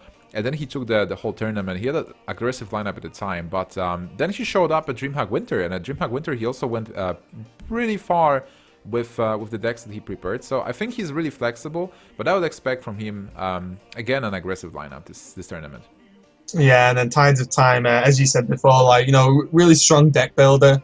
Not seen him in anything too recently. He was actually in the team brawl, right? Yeah, exactly. So he was in that slightly different format. This is more standard, and looking forward to Tides playing as well, just seeing what he's got, and see if he's bringing anything a little bit off the wall. Yeah, he's like always bringing those interesting decks. So I remember casting Tides when he brought the Warrior with Revenge for the first time. He had Dragon Warrior. Then at some point he just brought back Murloc Zoo when nobody expected that deck. And right now we had to wait for him because apparently he was missing some Blackrock Mountain cards that are not that common in other decks. So I'm really curious about what those cards are. Is he playing Nefarian? Is he playing Kel'Thuzad? Like, what are the cards that he actually needed that normally you do not play? Yeah, it's going to be an interesting one. I think what's really good as well, there really aren't a lot of players who can sort of deck build and play, if that makes sense. Take these sort of off-the-wall decks, but then actually make them work enough to bring to a tournament. The first game has just started, and it is tied with his Druid, so maybe this is going to be more of a slightly standard list, as we've not seen too many differentiations within the Druid deck list normally, but it is tied. And Hanniballzz, as we can see, playing Warlock, Hunter, Paladin, so there is definitely a lot of potential for some aggressive decks within those classes. Oh man, so no surprises there. He is playing a Zoo and a great opening with the Flame Imp to start things off. So not only a good matchup, but a good opening. Tides has double Wrath to be able to counter the early aggression, but he decides to skip it because he will not have the turn 3 play, and Pirate Shredder on turn 3 with the coin is something he probably needs. Yeah, and interesting as well, Hanniballzz actually just dropped down the Direwolf just to fill out the curve, because next turn he doesn't have a 3-drop, so he's looking at potentially tapping Flame Imp next turn. Really quick start, and Hannibal also probably pretty happy with this matchup, getting that. It's really difficult to get a matchup you actually want when there's 3 decks to choose from on both sides, but definitely getting Zoo into Druid must be feeling pretty good for him right now. Yeah, and getting the Haunted Creeper from the top that also does feel really good. Instead he will have to tap, and right now, even if the Shredder comes down, there is so much damage incoming that Tides is forced to Wrath here instead. And he gets Mind Control Tech, by the way. Yeah, we saw Strikepro play this, right? Yeah. Yeah, so this is really interesting. Tides running a very similar list by looks things, the inclusion of the Mind Control Tech. Bit of a surprise factor, as it's not too common in Druid, but definitely against Zoo, it's going to make his matchup a little bit better if he can just fend off this early aggression from Hannibal. Yeah, that might be the thing, actually, because we've seen Mind Control Tech as a staple card in Druid decks in times where Demon Zoo was super popular on ladder and everywhere. But then when the Control Warlock became more popular, Mind Control Tech somehow faded away because it wasn't useful that much. But now, this might be, the moment where Mind Control Tech becomes, again, a card that you have to include in your deck. Yeah, because if you think about it, it sort of makes the Druids' harder matchups a little bit better. So there's the Zoo, which is the obvious one, is Implosion there, hits for 2. And then there's also even Tempo Mage. It's decent versus Tempo Mage. It's another low minion you can give to, say, the Mirror Entity. But also Tempo Mage normally does want to fill up the board pretty hard, so stealing something like a Flame Waker, or even like an Azure Drake or something like that would be pretty big. And There's another interesting card. Yeah, there is. Well, Tidesoftime really hoped for a swipe, but Stampeding Kodo, this means that the Zoo matchup can be even more, well, not in favor, but a bit easier, right? If you run cards like Stampeding Kodo. Yeah, 100%. Stampeding Kodo's a really interesting card because its effect is very powerful versus a lot of cards in a lot of decks. But I think the issue is the competition for 5-drops and you know, like having slightly bigger impacts is a little bit rough. So Stampeding Kodo doesn't seem too much play, and that is a very early concede from Tide. So you know, he's pretty confident that he can't win this matchup. So he's just getting out of the game. Okay, you know, he's thinking, Hannibal, you've took the Zoo versus Druid matchup, or the Zuid matchup, I'm deciding to call it for some reason. You've took that matchup, it's a good matchup, you had a really good start. Let's just end this game and move on to the next one. Yeah, absolutely. And what is in his lineup? He still has the Rogue and the Warrior. But yeah, he continues with the Druid, with those interesting cards. Yeah, and what are the odds on this being Face Hunter Nimch from Mr. Aggro, who is Hanniballzz too? I think there are actually big odds. And have we seen Hunter in this tournament overall before? I don't think so. No, I don't think we have yet, because we were talking specifically, in fact, to the fact that Orange didn't take Hunter, which is a deck he almost has consistently taken to every tournament in the past few months. So, really interesting one. And as we can see with the Abusive Sergeant, this is definitely a more aggressive Hunter. Yeah, and I want to turn your attention into Tide's hand, because if there are any cards you want to have versus a Face Hunter or any kind of Hunter, those are the cards that Tidesoftime has in hand. He has everything. He has the Swipe, his Double Swipe, Keeper with Innervate and the Wrath, so he can, and even the Living Roots being played in the very first turn to be able to contain the small creatures. So I think this matchup will go into Tide's favor, and I will be really surprised if Hanniballzz finds enough damage to go through it. Yeah, this is actually looking really strong for Tides, because the thing is, he's pretty much tested the trap, that it's a snake trap now, so he can choose to proc that whenever he wants and then swipe down all the snakes. So it's Kodo time! Stampeding Kodo deals with the 2-1. And I suppose when you can innovate out one of these guys with the My Greetings, slight BM there, tactical BM we'll call it. This is now pretty rough, and Hannibal is actually just laughing at that Kodo. He's you know, pretty happy with that, just sort of, you know, appreciating the fact that that actually just happened to him. Yeah, exactly right. Like, you have to appreciate a good deck building, and Tidesoftime can bring those weird cards that sometimes do not work, but in those situations where he applies them, they actually do work for him. Yep, and these Living Roots now putting in a lot of work. And now he's decided to prop that snake trap, get a clean swipe off that's doing so much damage across the board, and then just still pushing with these minions. So he still keeps a token to be able to maybe proc, say, if there's a freezing trap in there. So he's still got that, and the 3/5 body, and he can follow up with a multitude of answers, either the Keep of the Grove, as we said earlier, the second swipe, or just play Druid of the Clawing Taunt and just be more defensive, as he's already, you know, actually pretty ahead in this matchup now. Yeah, and Hanniballzz decided to go for Animal Companion instead of a more control play with Kill Command in the 3/5 and having that Haunted Creeper, because he knows that he's running out of cards. He needs to deal as much damage as possible, and Kill Command promises the 5 damage to face, but it will be really hard for him to come back. Well, Highwing is one of the cards that can help him a bit, but then Tides, how much damage does he even have next turn? He has he's on 12 next, 13 with hero power, right? So not quite there yet, but he does have the option of just playing Keeper of the Grove onto the. Actually, does he even need it? You can go face with everything, right? So let me think. Yeah, because I think even with like an Owl on the taunt and then going face with everything from the Hunter, even with a Kill Command Owl hero power, I don't think that's enough to actually kill Tide. So Tides has done the maths, knows there's nothing to actually fear next turn. And this is looking really strong. He has Swipe and a Keeper of the Grove with the coin as well, so we can actually play both and just win next turn. I really like it, and I think the 5-drop in the Druid deck was a bit of a mystery drop as well, like as well as the Secret Paladins, because sometimes you run double Azure Drake, sometimes you run one and Lothar, and some people do not run Lothar at all. Some people at Belchers, and Thijs is bringing the Kodo which is really cool. And it didn't work versus the Zoo because Zoo opening was too fast. But versus Hunter, it was really beautiful. Yeah, and the fact that you see the power of it in terms of dealing with cards are kind of awkward to deal with. So it took down the Horse Rider, which has the Divine Shield, which means nothing to the Kodo. But also you look at some other cards, like same with Minibot, and then things like Acolyte of Pain, which means it draws no cards if you do it on a undamaged one. So there's definitely a lot of value to that card, and Tides has made it work. Because, you know, the Innovate really helped him, I think, early on. And this is, this one's going to be game. So as quickly as Tides lost the Zoo matchup, he then just won the Druid versus Hunter matchup pretty quick. So probably feeling pretty good, and now he can follow up with either his Warrior or Rogue. Yeah, and I wonder what kind of warriors he bringing. Is it the Dragon Warrior that he likes so much, or is it going to be something else? Yeah, I mean, after seeing that, it could really be anything, couldn't it? The combination of it being Tides and then the fact that he's already shown in what we, you know, the class that's probably the most standard in terms of builds, so for the Druid. You know, still fitting in some different cards there and, you know, making big impact on the matches. Absolutely. And there is also Rogue. So we've seen a different build of Rogue from Life Coach yesterday with without oil, being more of a Gadgetson build with Tomb Pillagers.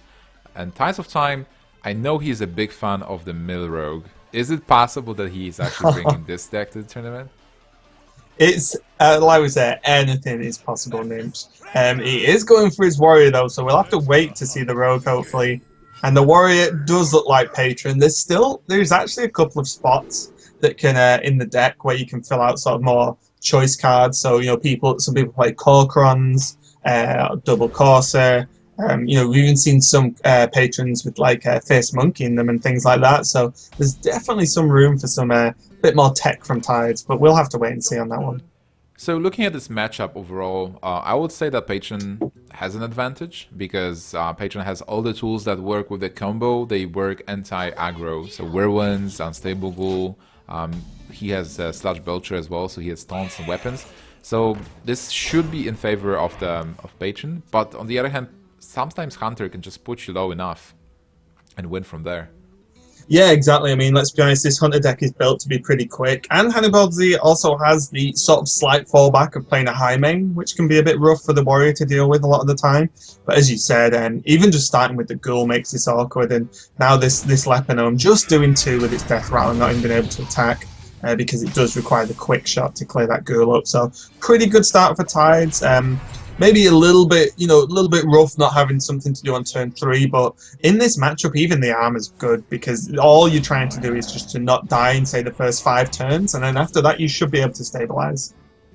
An okay card for Hanniballzz having Misha instead of, let's say, Leok. Leok will be the most terrible, but Tides goes for a quick execute, not to take much more damage, so he decided not to go for Deathbite and kill it. He really values his health at the moment. Yeah, this is pretty reasonable because the Deathbite doesn't really do too much, and like you said, this guards his health. He has Belcher for follow-up, and then he can look at playing a Deathbite because, let's be honest, like the minions from Hanniballzz never really warrant a Deathbite fully to actually kill, and this Belcher is going to trade really nicely versus this Shredder. Yeah, Hanniballzz does something else. Oh, he got a high main, so he can actually coin the high main, but then he will have to just leave this Shredder into the Belcher. So maybe just going for the secrets.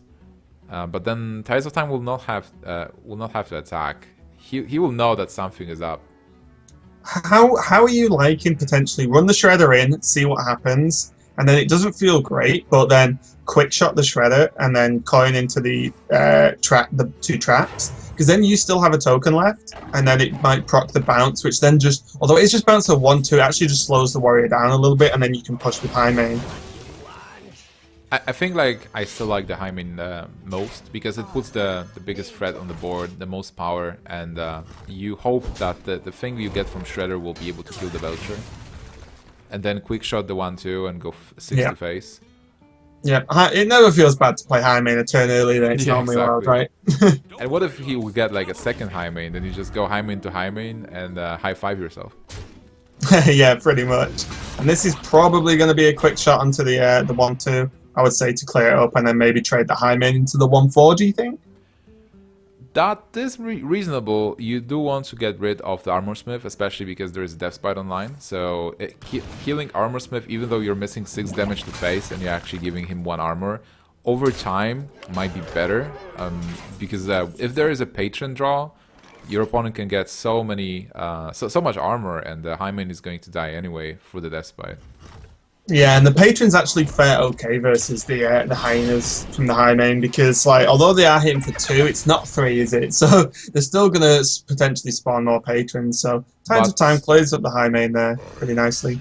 But honestly, like the fact that Hanniballzz attacked into face means that high main was able to deal 12 points of damage. So that worked in his favor. There were no patrons for Tidesoftime, so the decision to be more aggressive was a bit better for him.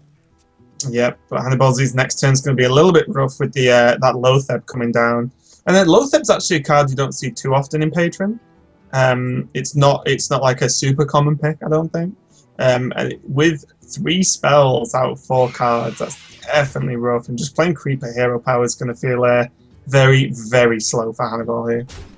Yeah, and Thijs was able to keep himself pretty healthy on 24 at the moment, so being happy about the situation. And getting another weapon. That doesn't matter that much unless he goes for that Fire War Axe and Shredder and armor up to get himself even further. But Deathspite has a big advantage here, which is the Wooden effect that will be able to clear spiders, for example, if he decides to clear them next turn. Yeah, this is going to be really nice because suddenly there's so much pressure that Tides has put on. Hannibal's got to think, do I clear these minions now? And the second an aggressive hunter starts having to use kill command on on the Lotheb, and probably not the bow onto the bow's probably going to hit face with the freezing trap. Oh, he does kill the Shredder. That's interesting. That's probably because he tried to kill the minions to deny a battle rage. Like if your opponent has 1 card in hand, you are thinking if there is a battle rage, I will be in trouble.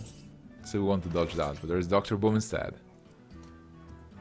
Yep, Dr. Boom's normally pretty reasonable. And the interesting attack on the 1/1, like you said, because that kind of just plays into Battle Rage more than anything. So one of the few cards that you would think would bring the Warrior back into this game, in terms of card draw at least, he does actually play into a little bit. But we can see that he can just run this Oozing if he really wants. I think there's some value in actually just giving him 2 tokens over the fact that there's a Beast for a potential second kill command. Yeah, that's true. And this is really interesting because Hanniballzz will be able to play Freezing Trap and High Main. And even though seeing Dr. Boom for the second time is not good, High Main will be able to connect to face. Or it will force Tidesoftime to attack into the High Main. Yeah, and that is a Battle Rage though, so we will see the bounce. Yeah, I guess, I mean, Tides doesn't really have much other play than to just redrop Dr. Boom. He can't really get a good Battle Rage off there, so I think this is a bit of a rough spot. That actual killing the Creeper so that it didn't mean Hannibal had to use the weapon to kill a bomb was actually pretty big, because now there's 2 charges of that weapon as well. Yeah, that's true, but then Hanniballzz is at 11 already, and then Tides has a Fire War Axe, so 3 damage there. The bombs can deal damage, Dr. Boom is still threatening, so this means that Hanniballzz might be forced to kill Dr. Boom, or just ignore him and hope there is no lethal from Tidesoftime. Yeah, and this is actually a little bit crazy, like, and unfortunate for Hannibal that the card he drew into was Glaive Zuka when he got 2, like the additional proc on his bow, so that was kind of rough, a bit of a dead draw from him, and that's actually just going to clear up this game too pretty quickly again. So Tide's getting the decent matchup with his Warrior, and now he just has Rogue to win with. Yeah, the guys are swinging, and what do you think the Rogue is going to be? Do you think it's... I hope it's going to be something crazy, but I would imagine, especially because the way the meta is at the moment, that it's probably going to be at least a variant of Oil Rogue. I can't imagine it being too wild. I wish it's, I hope it's Mill though, because that would just be funny more than anything. Yeah, Mill Rogue would be amazing to watch, but I think it's going to be Oil. And seeing the Farce here from Tidesoftime seems like it might actually be the Oil variant. It could still be Reno Rogue. Reno We Rogue. have not seen any duplicates yet. It could be Reno. Oh man, new Tides Rogue. I want to see that for sure. And I'm sure across the board, everyone has tried every Reno variant just to see, you know, at least tried Reno in every class. Well, I'm sure a lot of people tried. And failed, do you think? A lot of them failed, yes. I've seen Reno Face Hunter. That didn't work. Reno Face Hunter? Yeah. That's interesting. So, like, although I actually was casting a game after our cast last night where someone had Reno Zoo, which was interesting. Yeah, you know, like in a Warlock, you naturally drop with health, right? So at some point you can slam a good 6 mana 4/6 that will actually help you with the racing. And you can, the dynamics of the deck change a bit because then you can not concern yourself with your health pool. But overall, the card does not support the strategy of the deck. Nymph's promoting this. But back to the game, and Tides has a pretty okay hand, I would say, but Hanniball's definitely got a reasonable start with being able to safely get that juggler down for a turn. Made it a little bit awkward there, just getting one attack out of it. And he's got a good follow-up as well with having like Animal Companion, Juggler, Shredder, and Leponome. He's definitely got options, and now he will have a secret activated as well, which could be. I think we've seen just Snake and Freezing, right? Yeah, that's true. We've only seen Snake and Freezing. Now getting a Halfer, so Hanniballzz recognizing in this matchup you have to pressure as much as possible. Getting that Lothab as well. So both players having Lothab now. And there is a Snake Trap. No AoE, so those snakes are going to deal some damage. And they will be really useful to Hanniballzz. Yeah, this is kind of nice. If he actually wants to, he can just throw the snakes in and then drop Shredder. Probably just to play around the AoE. Yeah, absolutely. But he is going for face. Like, he wants to deal as much damage as possible. He feels like because there was a Farseer, the snakes can stay alive. And he's right. They are staying alive for now. Yeah, and they're definitely really awkward to clear. I mean, like, there's no Fan of Knives here or a Blade Flurry, as we can see. So that's definitely a little bit rough. Tides uses it as your Drake to draw, hopefully, into something he can do next turn. And although he can probably use Van Cleef next turn, it's not what he was looking for. So Tide's deciding to go face instead of dealing with Piloted Shredder. Piloted Shredder can trade into the 4/4, but knowing Hanniballzz by now, everything is going face, right? Or do you clear the 4/4? I think, yeah. I think this turn you can skip because the spell power probably isn't going to come into play from the Drake. Yeah. Because of Lothab, and the Drake doesn't trade well versus anything on the board, right? Because anything, yeah. Wow. Tide's really smashing these concedes in quite early. I mean, it wasn't a lot of pressure, to be fair. But like the Drake, they're leaving it up. It's really nice from Hannibal because there's nothing that he trades well with. If he puts the Drake into the Lothab, it doesn't do anything. If he puts it into the Shredder, it dies. And then even if he attack that 3/2 with the Drake to clear it up, then just a Snake kills it. So it's really a really strong game and strong start from Hannibal there with the Hunter. He knows his aggressive decks, and I'm happy to see him on a big stage again, you know, progressing with a really good aggro. And a lot of people can hate on aggro, that aggro decks are easy to play, but it's so tempting to trade sometimes, right? You always, or like sometimes you have to trade. And yeah, I think that's the key, actually, knowing exactly when you should trade and when you should go aggressive and go face. Yeah. I think that actually makes a good aggro player versus, you know, everyone, as you said, just thinks, oh yeah, you just go face. And it's like, well, actually, you'll lose a lot of games if you just go face. So, yeah, knowing when to trade is pretty key. And Hanniballzz is, again, not having the most terrible opening in his hand. Yeah, like honestly, I find decks that are more mid-rangey, like Druid and Paladin, much easier to play than decks like Face Hunter or Face Shaman.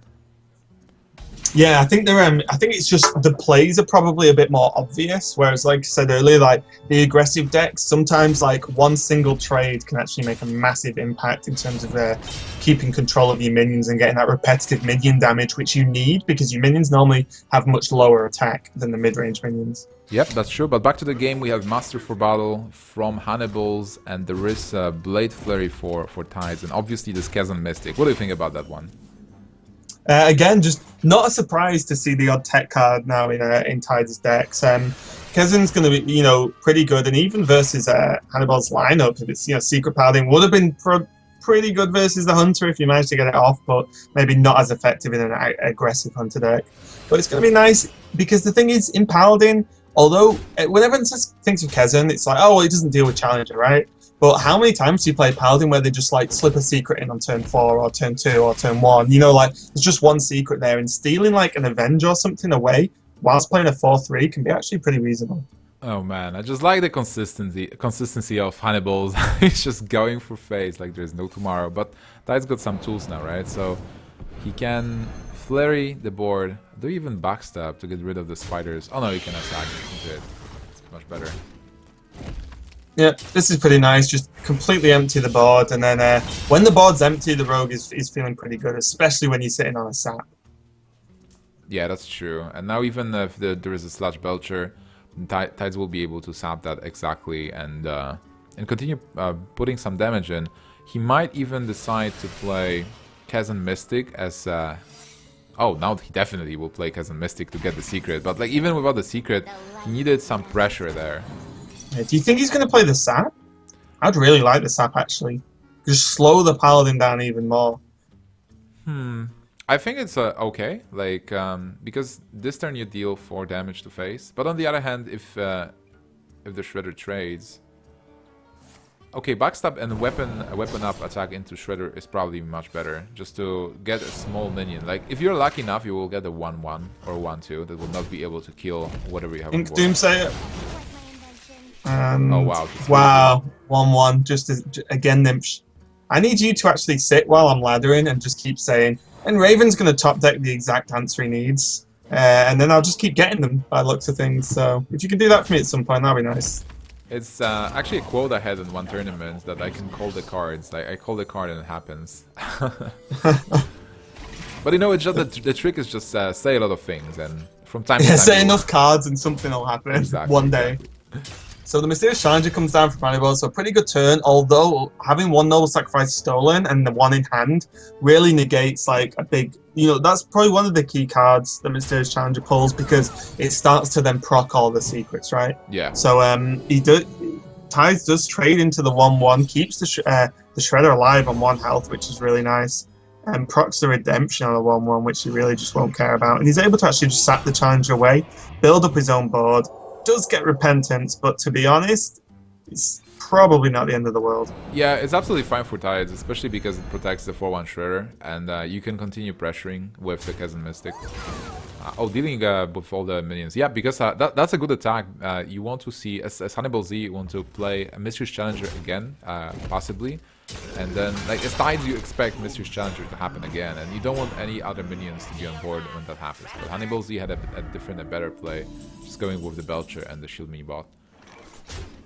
Yep, and Tides actually has probably, you know, he's okay with having Lothar, but probably wanted to see something like Sprint come out pretty soon, just so he can prep Sprint, refill his hand, and continue to answer pretty much everything Hanniballzz is doing now. Yeah, absolutely. I think Tidesoftime is in the perfect position here, and we haven't mentioned that, but this matchup is really good for Rogue overall, and Tides is taking full control over it with those saps, having the tempo plays.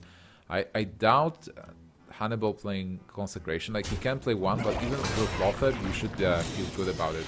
Dr. Boom might be problem though. How much damage is there? 6, 7, 12. So not there yet with lethal from Tidesoftime. But if you pick something like an oil, that was almost like that was a win actually. Yeah, that's really close. He's gonna heal up, get the teacher down, reasonable, and then the problem now is though with 7, 8, 9, 10, there's 12. There's 16 damage with Blessing of Kings. Yeah, through Silver Core Hammer finishes the game. Or even if he wants to be risky and like run a bomb in, so you put a bomb into the 4-1 and hope it hits for more than 1. Yeah, that can happen. Hopefully 4. Raven, will that happen again? Are we going to see the bombs deciding the game? The bomb goes to face for 1 damage, so it doesn't change much. Okay. Well, he can still go. He can still get the other bomb, right? Yeah, he does. He does. So, like, if this bomb goes to face again, nope. Oh. It does kill off the 3-3, which reduces some of this down. What does he actually have to do to win here? He needs to clear the board. Well, now probably leaves a 2-2 up. He got a chance not to lose, actually, right? Because the weapon is not buffed. Yeah, and he can just play Noble Sacrifice, so either the weapon or the 2-2 has to run in, and Tides pretty much has to top deck, what, an Eviscerate here, would you say? And is that pretty much... Well, not preparation, that's for sure. Double preparation would not win this game, and I think that will be it. He can attack into 7-2. There's 8 damage incoming. Okay, so not dead yet. He will still have a chance, unless I'm... Where's the Avenge going though? Oh my god, no! Thijs, Wow, that was grim, let's be honest. That was grim. Sitting on prep for so long, and then getting a second prep, and then the 1 in 3 Avenge. Yeah, well, this is Hearthstone. Those crazy things can happen, and they will happen from time to time. But really well played series by both players. And Hanniballzz advances. Tidesoftime is not eliminated though. He still has a chance to go through. He will have to face the World Champion. And if he defeats the World Champion, then he's still alive. Yep, and then the next match will be Hanniballzz versus Thijs. So the winner's match, and the winner of that match will actually go through to the top 8 straight away. Yeah, that's absolutely true. Alright guys, that was the second match of the day. We still have 3 more, I believe. So stay tuned for more Hearthstone after a short break.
Да.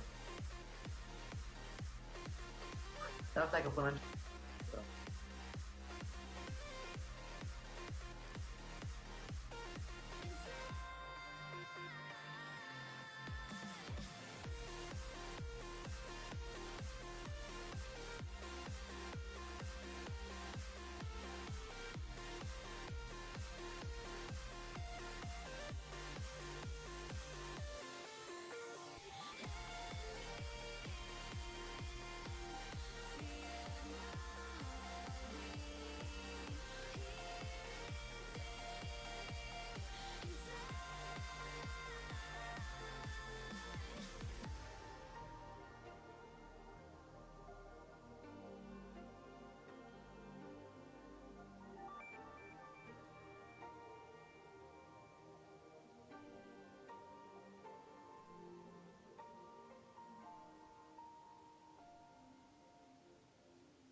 Hello everybody and welcome back to Hearthstone Champions League. My name is Marcin Nimsh Filipovic and I'm here with Raven Alexander Baguli.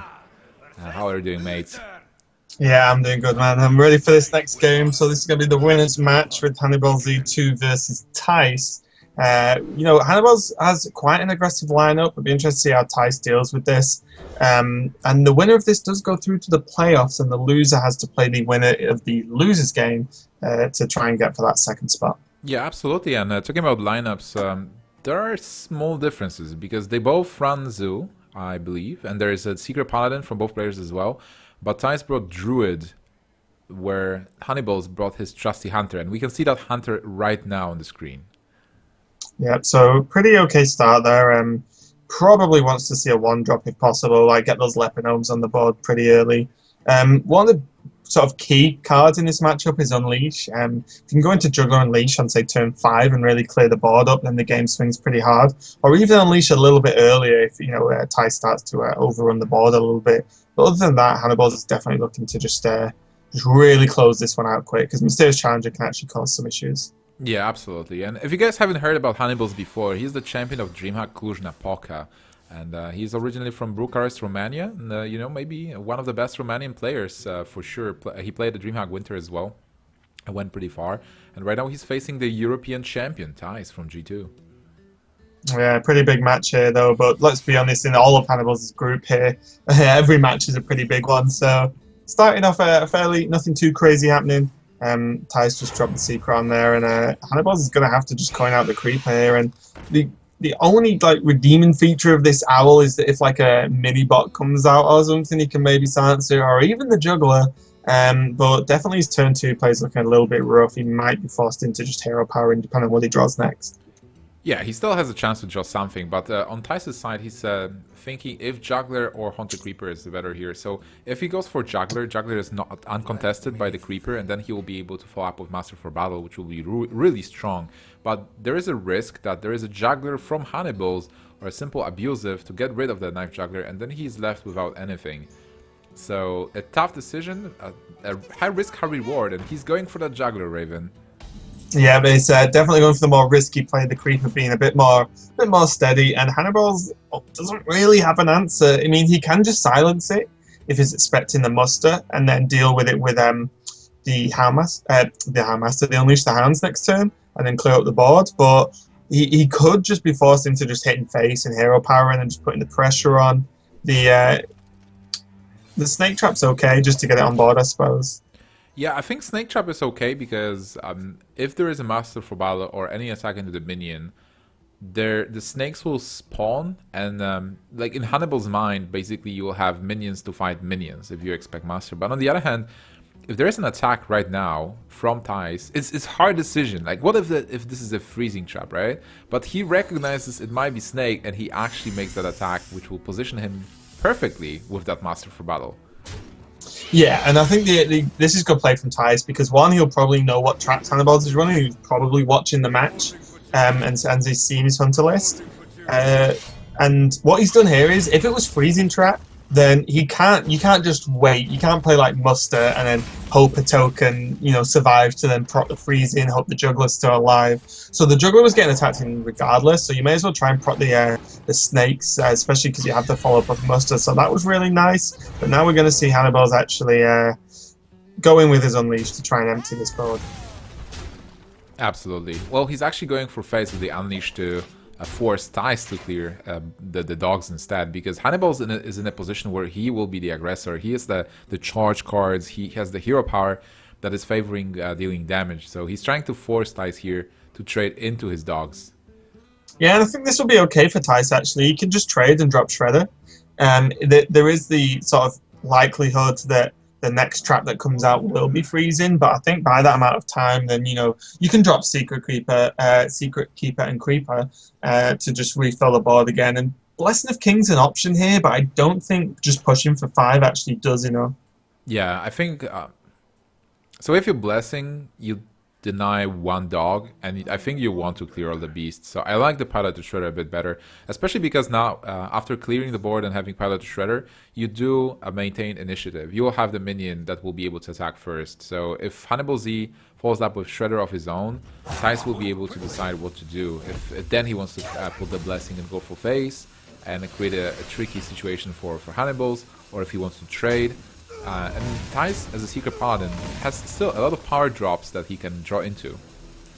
Yeah, and also with this play as well, I was actually leaving a dog up, which is interesting. But the play as well from Thijs, he has the weapon as well. So, you know, like, you can actually just remove a small token from the hunter regardless. So this is kind of weird, them both sort of playing a little bit of chicken, just leaving tokens up and seeing who will trade first. Yeah. And Hanniballzz lost and did the trade, so that was a good play from Thijs. Just little things like that can actually start to stack up. Just little moves like, oh, I'll take one more damage, his dog will have to trade in because he knows his dog will die to the weapon next turn anyway.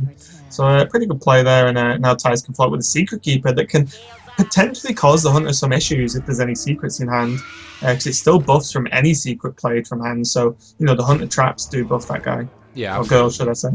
An interesting swap of the situation where Thijs is now being aggressive. He has the Blessing of Kings, so he has a good burst possibility coming forward, and also playing so many minions on board, he's not afraid of Unleash the Hounds anymore. He's seen one. Even if there is another one unleashed at the moment, he still will have more power on board after that. Yeah, his board's very durable. I kind of like Juggler into Argent Horse Rider, actually, now. Because if the Juggle hits the 2-2, the mini-bot, then it takes the shield off and gets the... and then you can kill it. And if it doesn't, you can always just kill the Secret Keeper with the charge. So that was a good play. He is going for the Owl, though, and actually gets the Hyena from the Shredder, which is pretty good when you play Hunter. Yeah, it is. The Hyena is going to die, but overall it's really nice to get Hyena at those key moments. So that's a minion that Thijs absolutely needs to kill. And also really good juggles for Hanniballzz. Just getting that shielded mini-bot shield and killing the Secret Keeper was pretty good for him. Yeah, and the thing was good is this creates like 2 priority targets for Thijs to kill now, instead of just the Juggler being the priority and like whatever, you know, like less the minion drops out the Shredder. So he does have to run like both minions in and then use his weapon to clear something else up. And he still doesn't quite have the mana to play Divine Favor, and versus Face Hunter, Divine Favor is not the card you want sitting in your hand. Yeah, but for now, he has a big minion. He has a 5/4, and Hanniballzz will follow up with Lothep. Do you play Lothep though? You might actually go for Horse Rider to kill this minion. But still, Thijs will have a lot of minions himself, and Divine Favor might not be useful, but he can possibly trade it into a different card. Yeah, just cycle for one. I really like going face from Hannibal here, because it's sort of telling Thijs, right, you've got one big minion and then a token. I've got 3 minions. You probably have to trade that creeper in to something, because otherwise, like, it's how confident Thijs is to win in the race with what he has. And after that Tyrion drop, I think he will go for the trade and drop Tyrion now, because he could go face and rely on Tyrion next turn to just defend these 2 attacking minions so far. But I think at this point, I think you're okay actually just reducing the damage down, but he is going to go aggressive, so Thijs keeping with the game plan. Yeah, I think going aggressive here is a bit better, because the Leper Gnome is still going to deal that damage to you. Well, a bit maybe less if you kill it, but you want to race. Like, this is still a race. Even after playing Tyrion, Hunter still has an opportunity to use the hero power. So after playing Tyrion, you will have the Ashbringer, and you need to have Hunter low enough to be able to finish the game faster than them. Yeah, because, I mean, have we really seen any burn from Hanniballzz yet? Like quick shots or kill commands? No, we haven't. So the likelihood of him drawing into those is actually becoming like higher and higher every single turn that goes on, and combined, like you said, with the hero power, Tyrion might be a non-factor here. Tyrion is going to die, and there is another Leper Gnome, which means more damage. Even though it doesn't look that exciting in the moment, it's still more damage, and Hanniballzz is in a good position to go through. So, killing Tyrion and getting that Ashbringer to Thijs, he still is really close to finishing the game, and far away from dying, because even with a weapon, Thijs doesn't have a ton at the moment, and Divine Favor absolutely useless. Yeah, and that's it. Because Hanniballzz is on 18 health, he's fairly safe from this Ashbringer, so he does have the time, and even the Juggle missing the Leper Gnome. The second one did get it though, so 2 extra damage, but I mean, what would I mean? Quick shot into more burn just ends this game this turn. But honestly, I think that's mostly it, right? Like Hanniballzz, even if he gets a halfer, it's not enough, and Is Misha enough? it might be actually. 5. Yeah, he only has 7, right? Yeah, I think. Oh, does it depend on juggles? No, I don't think so. There's He definitely 6. needs something more powerful. Yeah, we can have 3 juggles. So, oh man, that Misha was actually the one of, right? Like, He can get 4 juggles now, right? Because he can play a token and play the creeper. yeah. Can he get 5 damage to face? He has 5 there, so he needs to kill. Wait, this is guaranteed, right? Like, whenever this lands. this should Yeah, be I enough. think so now. 5. Yep. Yeah, because he has the token, so Wow. yeah, being able to drop down the juggles there was enough, and that juggler staying alive. Thijs, quick shake of the head, thinking that was probably a little bit too close for comfort there, but he did end the game and did get that vital first win with his paladin versus the face hunter. That was so close. It's just crazy. I just realized I was holding my breath. That's why I wasn't talking. Those juggles. We've had a lot of juggler fun in this tournament so far over the past few days, so not surprised to see juggles impact another game. But I think the win is dictated by the fact that Thijs did those really bold plays in the beginning of the game where he decided to play Juggler instead of Haunted Creeper on turn 2, and then to attack with the Juggler into Haunted Creeper, expecting Snake Trap, attacking face when it mattered, because like Haunted Creeper attacked to face, right? Like if he would attack into the Leper now, maybe like Hannibal would have one more turn to win the game. Yeah, 100%. And yeah, that's definitely when to try and become the aggressor against a deck like Face Hunter is a very hard thing to actually pull off. But you know, Thijs isn't the European champion for nothing. Absolutely. All right, so this time it's going to be Paladin versus Druid, and that will be a good matchup for Hanniballzz again. And let's see how his start looks like. Secret Keeper is nice as a 1-drop, but he is missing a 2-drop. Yeah, and even his follow-up isn't great with only... Oh, okay. You had to say it, didn't you, Nimsh? But okay, now the follow-up's pretty good. I was going to say, with only 1 minion and just tokens, potentially, then Blessing of Kings is actually really bad. You would much prefer a steady 4-drop like the Keeper of Alderman or the Shredder, just more reliable. But now with the Shielded Minibot, along with Coghammer, the chance of you getting a Blessed of Kings target is actually pretty high. Yeah, and Blessing of Kings on a shielded target is really good versus Druid.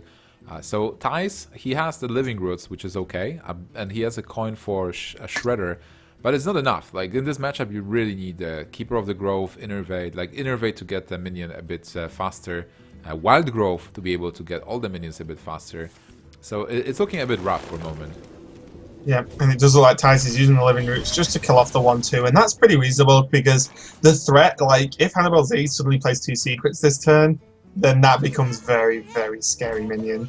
And Hanniballzz now taking a leaf out of Thijs' book after seeing that removal and just going, I'm just going to play my juggler. I don't think you have an answer. If you don't have an answer, I'm going to look pretty damn good in the next turn or so. Yeah, and he does. He does. There is no answer for now. Thijs did pick up Swipe, which is quite nice, and he should be happy about it, that he will be able to swipe Master for battle next turn. But there is no Master for him, and Hanniballzz can just go for the Coghammer, protect his Juggler, and deal 5 damage to face. Or just go with the Shielded Minibot and float some mana, but it's still like 1 more damage. And it's resistant to swipe, and even if there is a coin swipe with the Juggler, it doesn't feel good. But there is the Keeper of the Grove! Yeah, that's actually pretty huge. He's gonna coin. There's such a good answer. It's probably the exact card he needed at this point. Keep the Grove to clear up, and it does challenge the Minibot completely. Obviously, we can see it as a Coghammer, and now most likely the Blessing of Kings. Purely because one, it creates a big minion. You've just seen a silence, and it stays on curve. And Hanniballzz, known for being an aggressive player, and he's not even bothering with the 2-4, and just gonna hit face for 6 there. Yes, now Thijs, he got Innervate, so maybe he gets a couple more options, but he's thinking what to do. He knows that Shielded Minibot, he cannot kill it with Big Game Hunter for the moment.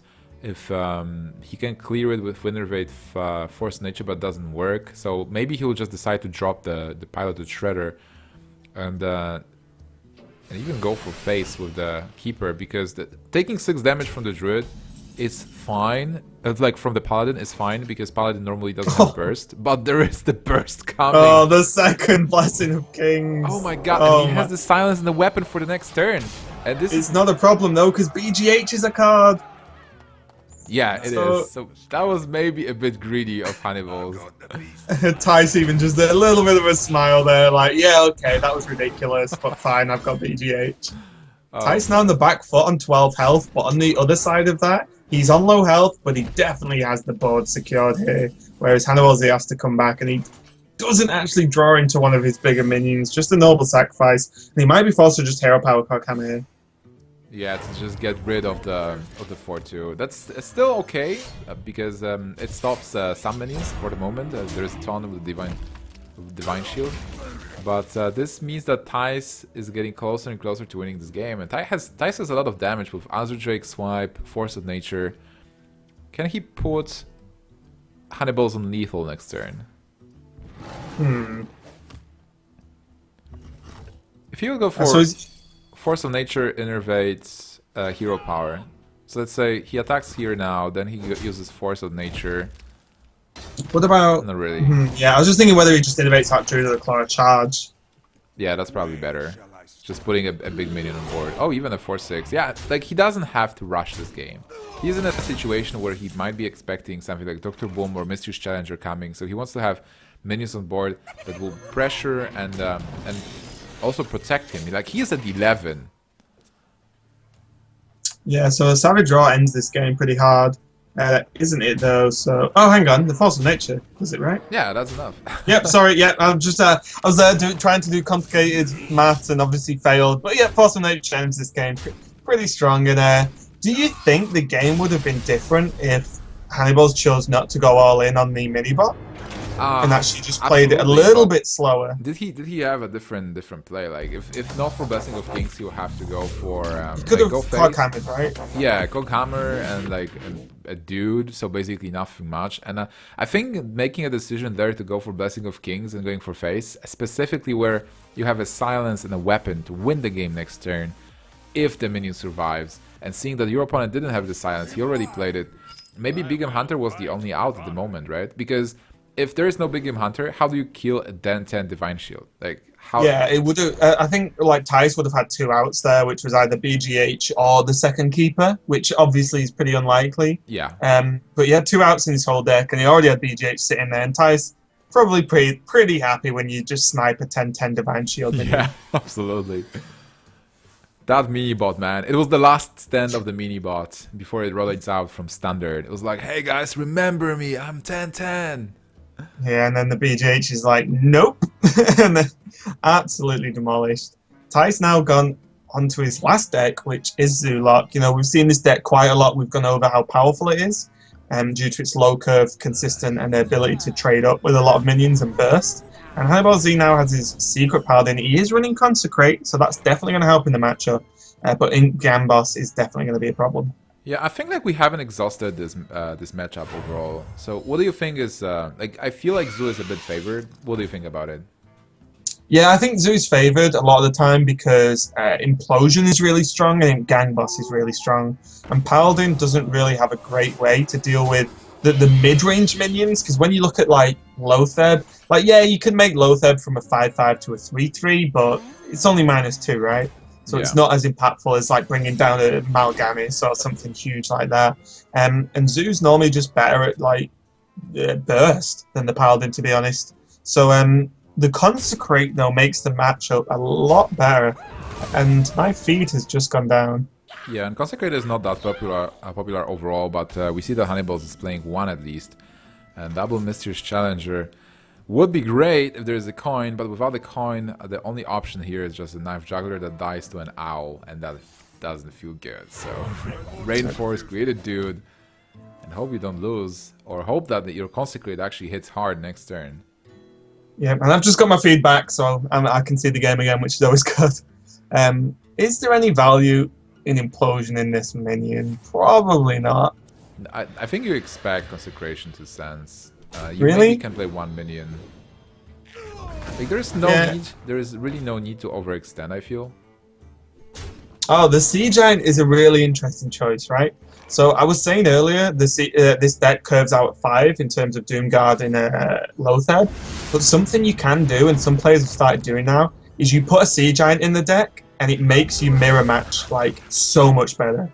Because you drop the Sea Giant, and the opponent's Zoo doesn't have that card. Yeah. But both decks are trying to fill the board. Like, you can just win off the back of Sea Giant, especially if you then follow with Argus. So Sea Giant, really cool pick from Thijs. I kind of like that. Absolutely. And I just want to get back to the Consecration turn a bit, where Thijs, when he saw Consecration, he started nodding his head. Like, I think he got a clear sign that there is a Consecration by the fact that Hanniballzz wasn't putting any pressure on board. Like, it was just shouting that, hey, there is a conditional card, and I'm waiting for a moment. So he really expected the Consecration to happen. Yeah, and Thijs playing it really well, letting the Consecration happen, and then just rebuilding the board up really quickly. And Hanniballzz not doing too bad with the Knife Juggler into Muster, but let's see where those knives do hit, and if they can actually snipe any key minions.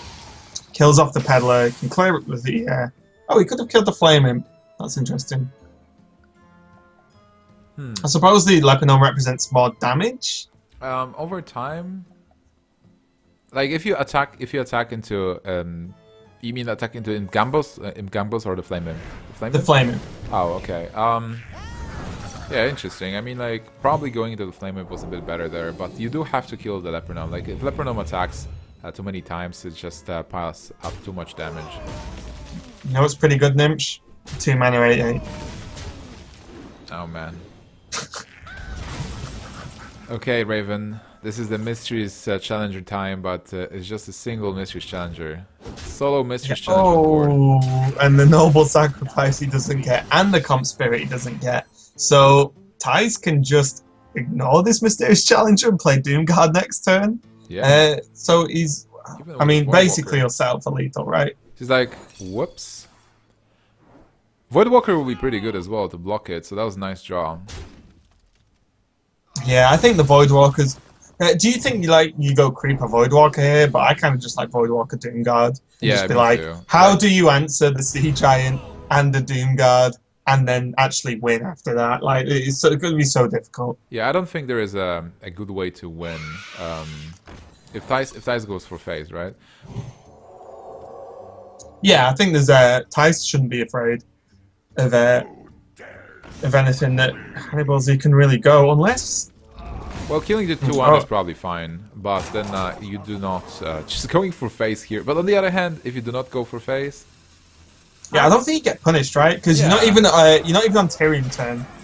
If this was turn 7 and Hanniballzz was about to go into turn 8, maybe you trade, but I think this is right. You put your opponent to 4. Like, what can he possibly have with 7 mana that deals with all 3 minions, and Thijs still has tap into another Doomguard? Nothing really, and the decision to play the Haunted Creeper was also much better, to have those minions to go for Noble Sacrifice. So an amazing play from the European champion, and Thijs is the first player today to advance to the top 8 playoffs. So we will still have to decide who is the second one and who gets eliminated, because Hanniballzz now drops to the lower bracket. But the next match that we are going to see will be Tidesoftime versus Ostkaka, the world champion. One of them is going to play versus Hanniballzz, and one of them we are saying goodbye to him. Yeah, it's going to be a rough game for one of those guys, but congratulations to Thijs, just super solid play. Everyone acknowledges how good this guy is, and every single time he competes, he doesn't really let anyone down, does he? Yeah, he's so consistent. Like, I'm casting Thijs from the very beginning, from the first performance tournaments he had like 2 years ago, and he was always super consistent, and he never changes. He's always practicing, always playing the best plays possible. It's a pleasure to cast, a pleasure to watch. And Hanniballzz, even though he lost to Thijs 0-3, he played really well. He took some risks as well, and I like watching Hanniballzz play, because sometimes he is maybe more risky, but it's fun to watch, especially that shielded minibot, which was a 10-10. Yeah, definitely a memorable moment in that set. Alright, so we will now take some time to prepare the next match, Ostkaka versus Tidesoftime. Thank you so much for watching so far. We still have more Hearthstone for you today. Stay tuned for more after a short break.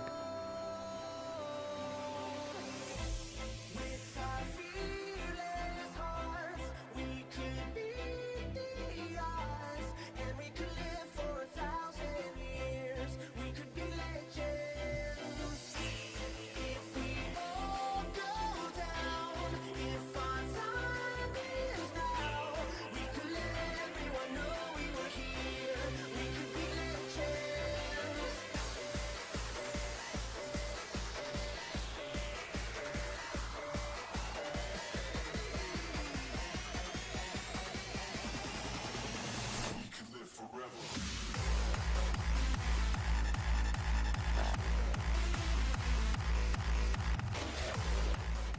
Yo, can you mute Mike?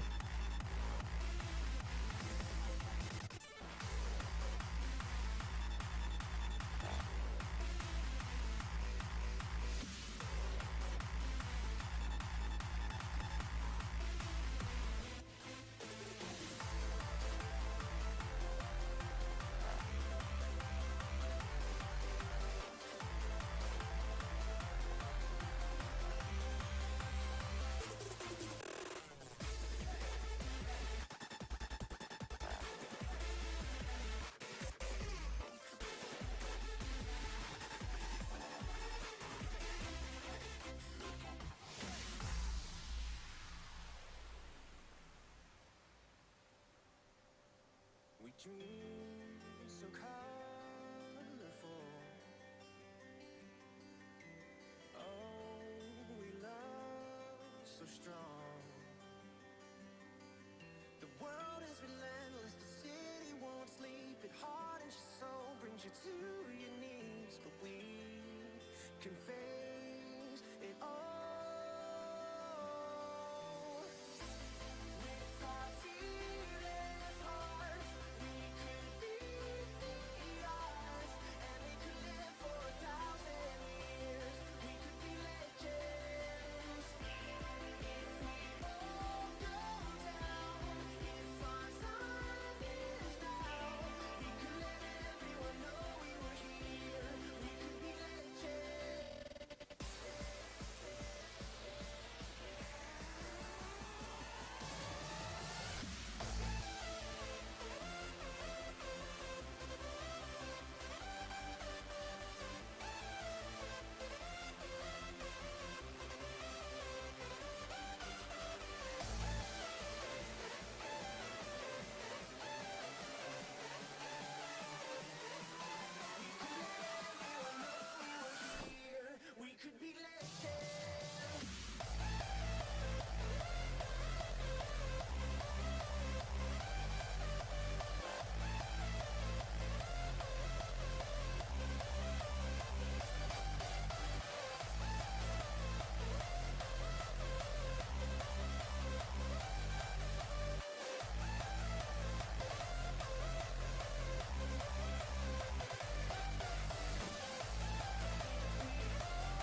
Hello everybody and welcome back to Hearthstone Champions League. My name is Marcin Nimsh-Filipovic and I'm here with Alexander Raven Baguli. And we're watching elimination match Ostkaka versus Hannibal. Oh, it's This Tides. is Tides of Time. It's actually Tides of Time! Surprise! Yeah, we tried to trick everyone then. But yeah, it is Ostkaka versus Tides of Time. Ostkaka's starting with his Rogue versus Tides' Patron Warrior. So going to be an interesting matchup. I imagine Ostkaka is definitely going to want to, prep for a potential board clear, because even though you're afraid as patron for the big blade flurry to clear the patrons off, it doesn't stop you actually going for the patrons, right? Did this matchup improve after Warzone Commander nerf for the Rogue, or did it get worse? Because if I'm thinking about it, this matchup is a tempo matchup, where a warrior wants to... Well, he has the patrons, obviously, but then patrons get countered by a deadly poison or oil with the flurry. But then without patrons, you cannot charge, so you cannot stack cards in hand. So what you have to do the tempo plays like Shredder into Belcher, and those can be countered by standard rogue plays like Sap or Preparation Eviscerate with Azure Drake. Yeah, I think it got better for the Rogue, just because the Rogue can actually, at least try and prepare for an AoE clear, whereas in previous incarnations of Patron, the potential burst, even from the Frothing Berserkers, you just couldn't really deal with, and Rogue doesn't too commonly play a lot of taunts either, so it's kind of hard to try and block those big charge plays, but that doesn't happen anymore. The only charge creature you're really afraid of is Grom, and the Rogue can definitely prep and try and deal with that. Yeah, absolutely. And even before we start discussing how this game will go, looking at the lineups of the players, they have one difference, where Tides of Time is playing Druid and Ostkaka is playing Warlock, which is Zoo. So based on the lineups, I'll have to say that Ostkaka has a slight advantage matchup-wise. But it is Kodo Druid though, right? So you never know. There is MCT and Kodo in the deck, so that might be enough to just help the Druid out a little bit. But I would agree, Nimsh. I think overall the lineup with the Zoo instead of the Druid is a little bit stronger, because it does match up against the Druid, if that matchup actually happens. I think we haven't seen all the cards yet, because we had to wait for Tides of Time to complete the Blackrock Mountain. This means that he was sniping or hunting for one specific card that we haven't seen yet.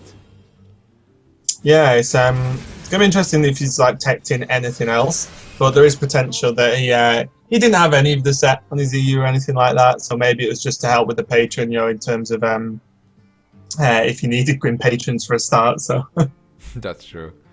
Alright, so Ostkaka, turn 4, he's facing a Shredder, he can go for his own Shredder. What else can he do? Is this the time to prep sprint? Do you need more cards, or are you happy with what you have at the moment?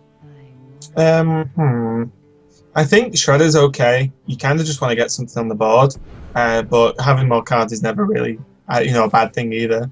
And I suppose the issue or the argument for not playing the Shredder is because your Shredder doesn't, Tides of Time Shredder gets to attack first, so it's a pretty interesting play, not using prep for the sprint and actually prepping out the sap to gain that tempo advantage with his own Shredder. So now he's in the position that Tides would have been in terms of getting the first attack off. Yeah, that's true, but he is going for those tempo plays, right? So going for face and positioning himself where he has Lotha blocking the spells. Not that many spells being blocked, surprisingly, for that time.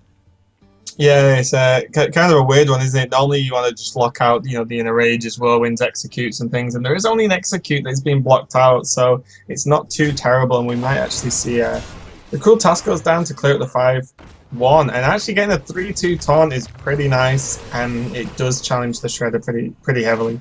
Yeah, and Ostkaka doesn't have anything yet to counter it unless he draws into something. He gets Deadly Poison, so that's something, but the problem is, if he applies Deadly Poison now, he'll not be able to play Azure Drake or go for the sprint. So he's going for the first sprint first. Let's see. He's drawing 4 cards, Raven, 4 cards!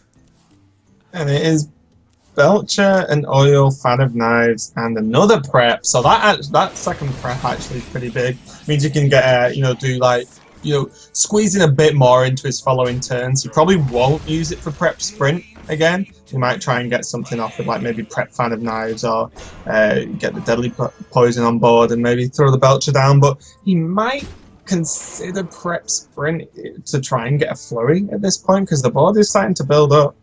Yeah, it starts looking really well for Tides of Time. Like, if the Ghoul is out, he's drawing a card, he's getting some armor, he still has some pressuring potential with 7 damage on board overall. So a tough decision now with a lot of cards. What can the world champion do? So many options. So a few of the options. I mean, he could play Belcher into Eviscerate the 1/4 just to remove the armor stack, because something that Rogue does struggle with sometimes is, although there's a lot of damage potential from minions against a deck like Patron Warrior with a lot of potential removal, you do only have a certain amount of damage with a big combo. So you might just want to reduce that Armor Smith, because with the Ghoul down, there's going to be so much card draw. Yeah, that's true. That's why he's going for Acolyte of Pain. Like, he wants to deny the card for now, but there are cards like Battle Rage for Warrior, and Tides doesn't have Battle Rage now, but he has Battle Rage potential if he gets it at some point. Yeah, this could be quite scary as well for Ostkaka. And there's another totem that we saw the other day make quite a large impact on the match. But this is definitely scary, because what Ostkaka sort of flagged is that he doesn't really have good AoE, because he just would have AoE'd that board down if he had it. If he had, like, the poison into a flurry. So he does have it now, though. Oh, okay, this changed a few things. Yeah, this changes a lot of things. So he will be able to flurry this board. Is there anything else, though? Fan of Knives, not really. Like, he needs to get rid of this Frauding Berserker, that's for sure. And yeah, I think he just Drake Deadly Poison Flurries here, right? Options. does he have to even? Okay, I was checking if he has to Deadly Poison. So if he plays Azure Drake, He could go prep Fan Flurry, I suppose. exactly, right? So it will deal with the board easily. But then he will have no more AoEs, and can he not flurry? I guess not. Yeah, I think he has to clear the board, because the Frothing Berserk is too scary. I guess we're going to see Prep Fan now. Oh no, the 1 damage. Oh, I was completely forgetting about the gold damage. Yeah, that was perfect. Yeah, just a blade. And he even draws a second blade for you from that Azure Drake, so that's actually really nice. So Tides of Time will probably have the mindset of, okay, there's the 1 flurry done. He probably doesn't have the second one quite yet. And, Ostkaka's already got it, and got an oil, and got prep, so he could do another big board clear in the near future as well, if Tides of Time builds up that patron board. Lothar was an interesting pick for Tides of Time, because he almost completely locks the turn for Ostkaka, but he gets another Azure Drake, which is great for him. He needed to play something, like a body on board, and now he has a second... And now he has all of the spells he could ever want. Good.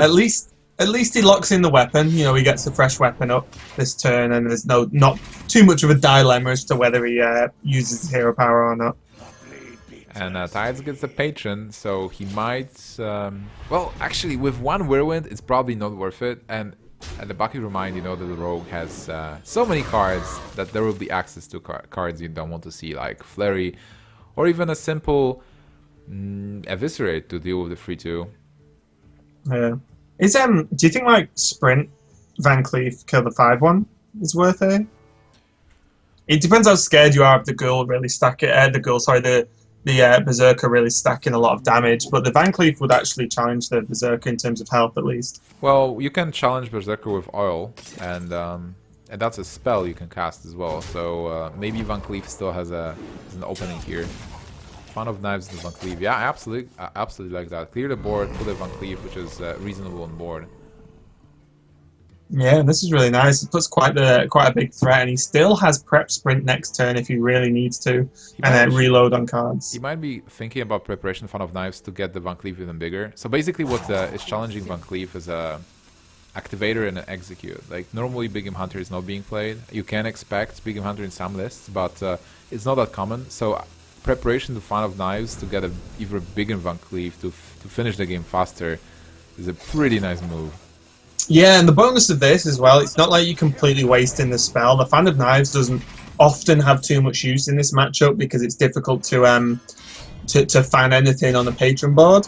But it also draws a card as well, so it does cycle. So really nice from Ostkaka there, making that a 10-10 and putting on I suppose it's the only way he can really win this match, because he's got a lot of armor to plow through first. Well, even without the Van Cleef or having a Van Cleef at 6-6, he has a perfect answer to the patron board that Tides of Time is going to play next turn. So I feel like this game is going really fast. Tides playing, like Ostkaka doing a play right now, which doesn't even matter. Then Tides of Time playing Green Patron, attacking with the weapon, doing the Whirlwinds, and then flurry will make Thijs concede.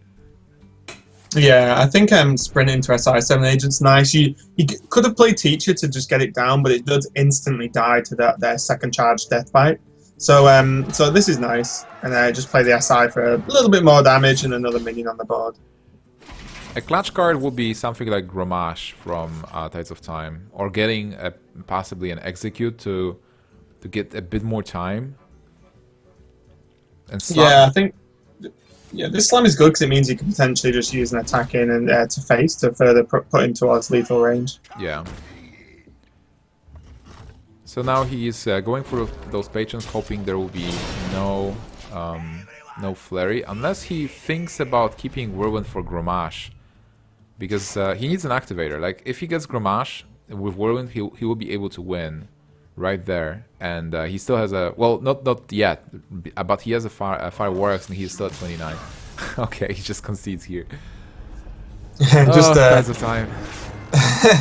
Definitely doesn't like to stick around in matches too long. So yeah, Tide of Time drops the first game, which is Ostkaka winning with his rogue. So Ostkaka's doing pretty okay so far, and like we said, we think the matchups overall mean Ostkaka's lineup slightly favoured with the Zoolock instead of the Druid. So we'll see how that pans out for the next game. Yeah, no, I don't blame the Tides of Time conceding. I kind of see that through, because you are thinking, okay, if I get Grommash next turn, like I will Grommash and Whirlwind, and Edwin attacks a couple of times before I do it.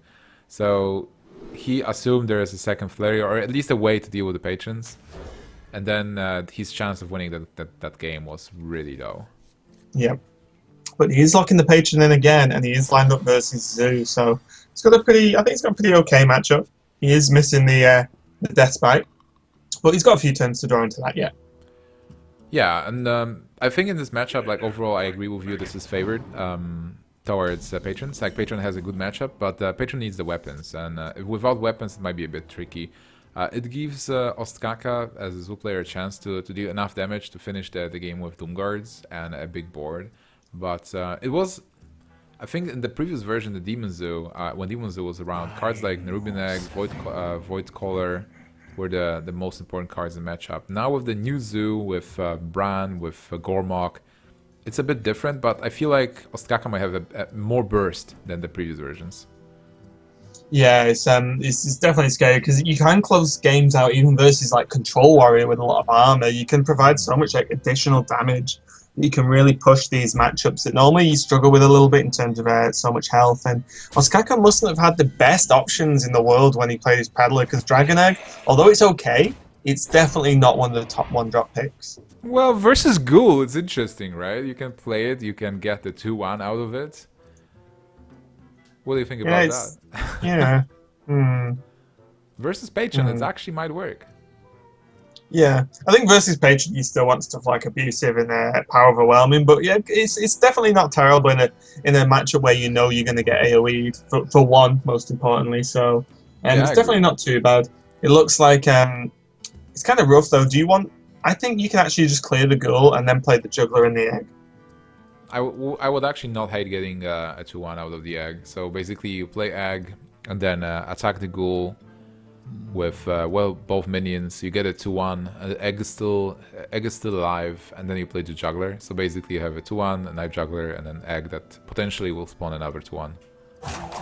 Yeah, that's pretty okay actually. You guarantee more value out of the Egg, so that's not too bad either way. And it looks like that's the play Ostkaka's going to make. All right, so Juggler falling after, and this is going to be a whelp. What is the name of the small Dragonling? Is it a Dragonling? I think it's a Dragonling, yeah.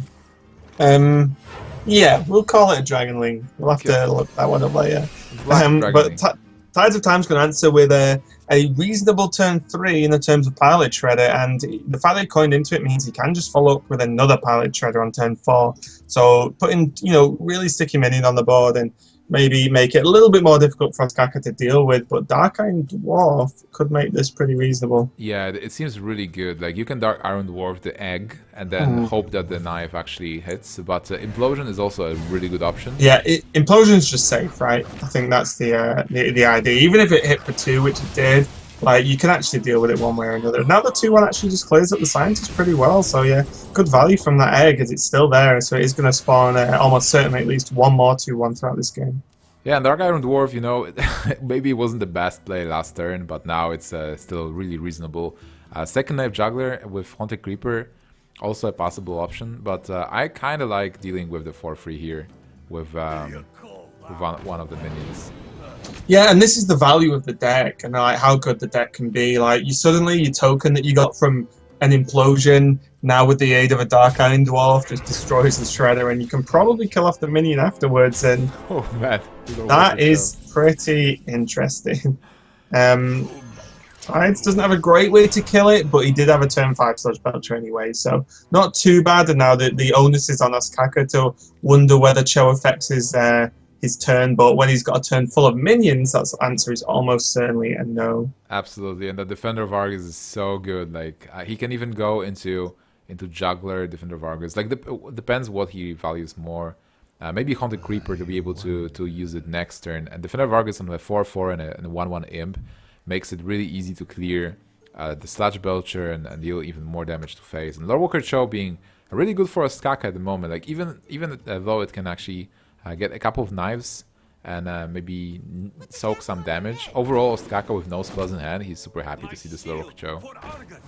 Yeah, and his students played the Argus onto the Juggler and the Egg, so that's pretty reasonable. He could have done it a few other ways, as I think the Juggle's whiffed a little bit there. He could have put it on the Dark Iron Dwarf and the 1/1 Imp, and then just trade into Belcher like that. But he does want more value out of this Egg, and you know, and as a knock-on effect, getting more value out of these Knife Jugglers as well. Yeah, absolutely. Alright, so not being able to go through with the Dwarf, but getting some value from the Egg. He hoped that the knife actually hits, but that was Lord Walker Cho bravely taking that damage on his face. Yeah, and Ostkaka there again. It's something we saw, you know, like a few of the other players do, where you make the bigger plays that are slightly riskier, but if they like work, then it makes you so much further ahead that the game becomes even more secure. And Tides of Time having to just pass Ostkaka a slam. It's like, yeah, enjoy that one, and then putting the weapon into that egg. I mean, that egg has actually done a lot of work this game, so actually a really good pickup from Ostkaka. He made it work, so that was really nice. And Ostkaka takes the game as Tides lose, and loses again with his patron. Oh man, and that was really tough because now Ostkaka's last deck is Patron. That's his main deck from the World Championships and from the European Championships. Like he was called the best, one of the best Patron players in the world. And now this is the last deck he has, and if he wins this, he will eliminate Tides of Time from the tournament. Yeah, it's pretty good going so far for Ostkaka. He does just have his warrior left, and this is going to be the patron mirror. So it's kind of weird how this has moved on since the nerf to Warsong Commander, where normally the first person who plays the patrons gets so far ahead on the board that they just win. But there was an answer to that, whereas because the board was so big, you could actually pull off a massive double Frothing Berserker combo to kill them. Yeah. But that doesn't exist anymore. So it really is so heavily on like who gets the weapons and who can go into Grim Patron. And Ostkaka already having Despite, Grim Patron, and Inner Rage seems to be heavily favored at this point. And Coin Whirlwind, so and some early game just in case, just in case to not wait for the combo. So it seems incredibly in favor of Ostkaka, just looking at the hand. There is the Frothing Berserker for Tides of Time. So he has a follow-up with Pilot Shredder as well, but he doesn't have all those key combo cards that you want. Yeah, he's got it's like Tides of Time is playing has the early tempo, but Ostkaka just has this sort of blowout turn 5, and we might even see the coin into Deathspite here. I don't really see why not, just to get that Frothing Berserker off the board. Yeah, exactly. Like, is there honestly a reason not to coin Deathspite? Like, do you really want to Deathspite next turn and have Grim Patron, Enrage, Whirlwind, Deathspite gun on 6 or on 5 actually? Possibly, but if you do that, how do you deal with this board? Like, you can actually kill the Frothing if you use Enrage, because you will have double Whirlwind effect. So maybe if you go for Taskmaster and then Taskmaster into your Armorsmith, attack for free into the Frothing Berserker, then Enrage Frothing Berserker, you will have a 2/2 on board, you will have a free 1 on board, which is not bad. And then you can play Death Sprite next turn and still go for Death Sprite effect Whirlwind on Patrons. Yeah, that's definitely reasonable. The only worry is that you don't have the inner rage for the death spite for the patron turn. Sorry, Yeah. because then you use it on the frothing, and that's the difference between just creating the 2 patrons versus the 4 is huge. So I like this play from Ostkaka, just getting the death spite there, killing the frothing berserker, letting the armor smith sit there, just staring each other out. And then Tide of Time just slams the Shredder onto the board, as it's pretty given that that's his follow-up turn. And now it gives... Oh, wow. Dread Corsair. This can be a really nice turn with killing the Shredder with Cruel Taskmaster into that Armor Smith and still slamming the Dread Corsair this turn as well. Even getting a Battle Rage. Why not? Yeah, I mean, everything's going right. A second Dread Oh Corsair. my god. I think Raven, this is going to be the shortest game ever. Yeah, I honestly think I think Ostkaka only needs to play 1 Dread Corsair at this point. He probably doesn't need to commit to 2 because he can still play 1 next turn. But I think the second he drops the Dread Corsair and then the following turn is the patron turn. Judging from how Tides is played or at least acted in these few games, that he'll probably just concede, as there's really, with this board, no weapons from Tides. Grom, which is turns, may as well just be may as well be 1,000 mana at this point in terms of cost, because it's so far away to make an impact. Even the draw of Patron from Tides just doesn't change this matchup enough, unfortunately. What do you think about attacking face and actually not playing Corsairs this turn? So by not playing Corsair, Ostkaka is making room for the patrons next turn, right? Like he will have Inner Rage, double Whirlwind effect to have a full board, and he's still threatening with what he has at the moment. Yeah, I mean, he'll only have the single inner Whirlwind effect because he's on turn 5 next, right? So. Oh, you're right. Yeah, he won't be able to play the second Whirlwind, but I think what he's doing is like, at this point, if Tides of Time runs his minions to trade into these minions, then that's still okay, right? Like, he doesn't need the armor, gained, and then next turn he can actually play 4 Grim Patrons and then guarded by 2 Dread Corsairs. So then, like, the odds on even like a weapon doing anything and killing off one of the patrons are so small because it means Tides needs like double execute slam weapon, which he just doesn't really have the mana for. Well, there is one chance, I guess, which is Doomsayer. So, like, if Ostkaka goes for a really big turn and Tides gets a Doomsayer out of the Pilot Shredder, that just clears the board, and he plays whatever. Like, even if he gets a Doomsayer, he doesn't have a great play. That's kind of sad, right? Yeah, it's the follow up, and again, it's just to emphasize the lack of, Yes, Ostkaka's had like a god draw this game, but just the impact of weapons, like Tides of Time sitting on 2 patrons, Grom, Cruel Task, really just does nothing regardless. And I'm pretty sure Tides might end this game soon. I wonder where Ostkaka's going to aim the attack. There's almost no reason to aim it at the Shredder. Maybe he's not attacking this turn with a weapon. You think? He's running the 2-1 in here because it means he enters the board so that the 2 more patrons can spawn, right? Oh no, he would have got 2 patrons anyway. Okay, yeah. And not He's just killing reducing. Shredder just to not... Actually, he's playing around Doomsayer. Because Yeah, that's true. If you kill the Shredder and there will be a Doomsayer, he is in a tough spot, right? But now he ensures that even if there is a Doomsayer from Shredder, he can still easily kill it.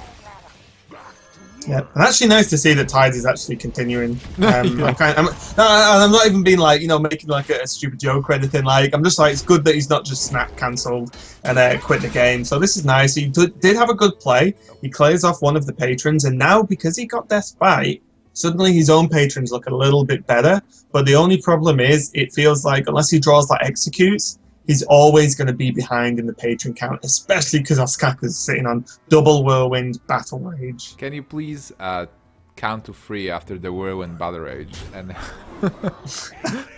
Oh my god. He'll probably just he'll attack Whirlwind once, Battle Rage. This gives him the highest health patrons on the board, I believe. yeah, so Whirlwind Battle Rage, and we'll see if Tides continues. He still has his own patron, but, Ostkaka now has a full hand, so looking overall at the game, it will be really tough for Tides of Time to come back. Like, even if he somehow clears his board, unless he plays Brawl, Yeah, that's and if anyone's gonna play Brawl, That is Tides of Time. it will be Tides. Yeah.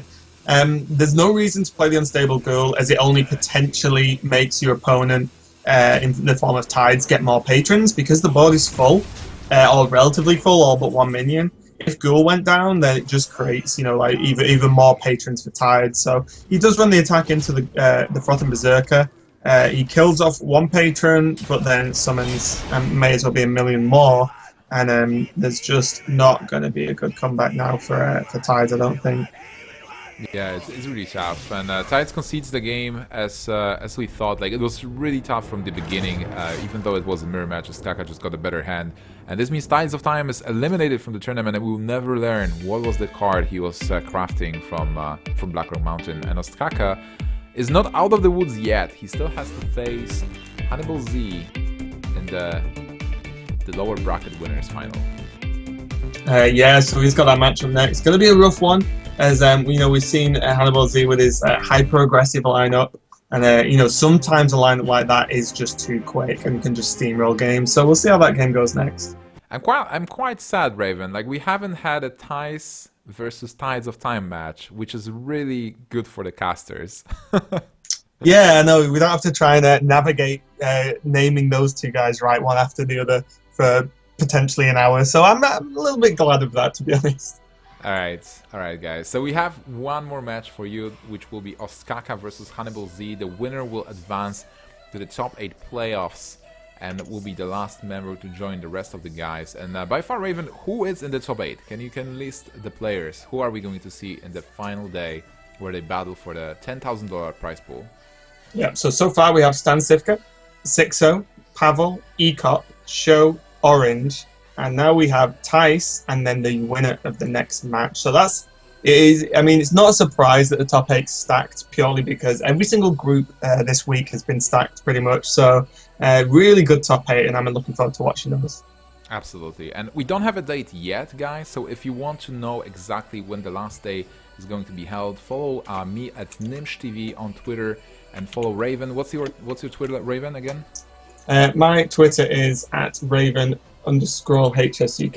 You can also follow Hearthstone Champions League, and the official Twitter is at HSC League. So follow those Twitters to learn exactly when the last day will be held, because we don't have the date yet, but we will have it very soon. So far, the tournament's going great. Give us some time, guys, when we prepare the players for the last match, and we'll be back after a short break.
Welcome back, guys, to Hearthstone Champions League. My name is Marcin Nimsh Filipovic, and I'm here with Alexander Raven Baguli. And this is the last match of the day. One player is getting out, and one player is getting in. Ostkaka versus Hanniballzz, World Champion versus the Cluj-Napoca DreamHack Champion. Yeah, it's going to be a good one, and I kind of like Hanniball's aggressive decks here, and I see how it lines up against Ostkaka. Something to be said about at least his Hunter is that it can do really well versus the Rogue. We can see that Ostkaka's actually locked in his Warrior, though, so probably his best matchup versus this Hunter, I think. Yeah, absolutely. I mean, was that a tendency for Hanniballzz? Like, was he always starting with a Hunter deck? I think he might have done, actually. I think at least his last set he started Hunter, I think. So yeah, maybe Ostkaka's read that a little bit if he had time to watch the matches. But starting off Patron against an aggressive lineup also isn't too terrible. I mean, this Patron deck does pretty well versus Zoo, Hunter, and Paladin. So and off to a quick start as the Juggler gets played straight into a slam for that removal. And Hanniballzz can actually just lock in another Juggler and say, okay, well, you clearly didn't have Fiery War Axe, so you wouldn't have slammed. So.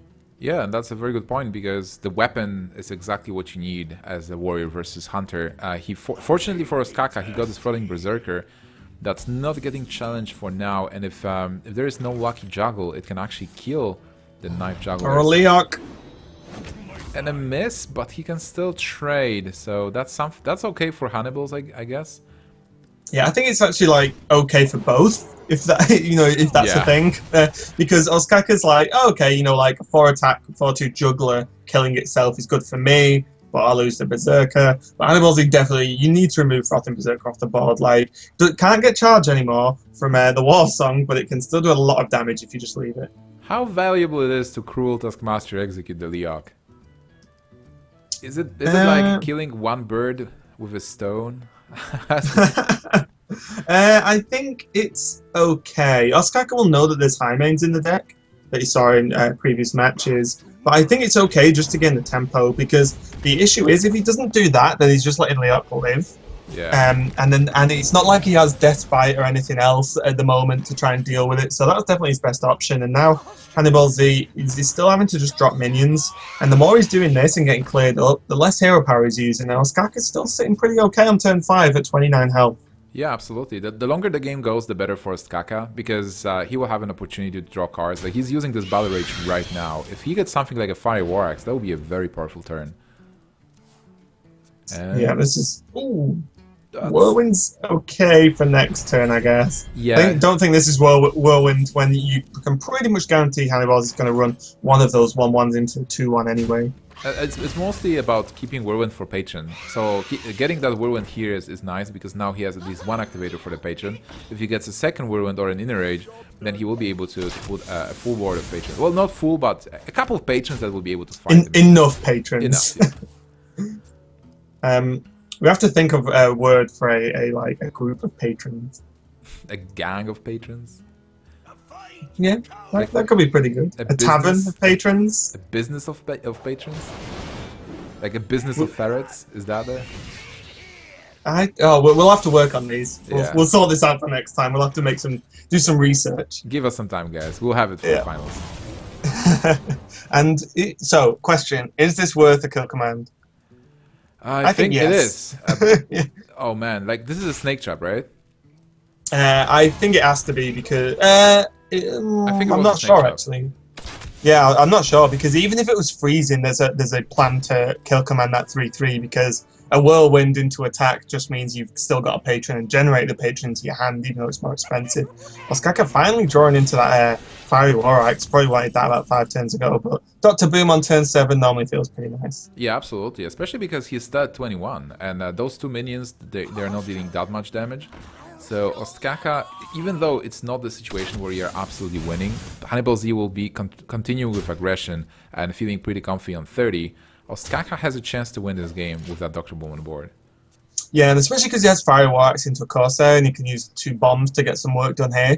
I think what's good for Ostkaka now is Hanniballzz is on 1 card a turn. So this now means that he's effectively top decking unless he goes into, into quick shot, into, whatever. But now, the crazy amounts of damage are sort of off the table now. So he can now just focus on it stabilizing. And the second the Page Warrior stabilizes, it really is going to be an uphill climb for Hannibal. Oh, that was actually good for Ostkaka that it was a freezing trap, because that will be a snake trap. It will put 3 more power on the board. That's hard to deal with if you only have a big 7/7 minion. Exactly, and there's no AoE we can see in Ostkaka's hand, but the Fire War Axe into Dread Corsair is going to be really nice, especially because he can squeeze in that armor up. So that's really good for Ostkaka, and now the emphasis is definitely on Hanniballzz to try and see if he can actually just push through this now, as Ostkaka's going to probably presume this is Snake Trap. Yeah, and Savannah Hymen might look great, but then is there lethal a possibility from Ostkaka next turn?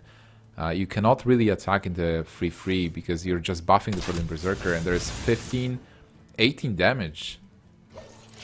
Yeah, that is definitely scary. And if there's a whirlwind come down or something like that, it's going to be pretty grim. Does Inner Rage do it? 18 damage? That's If it's not freezing?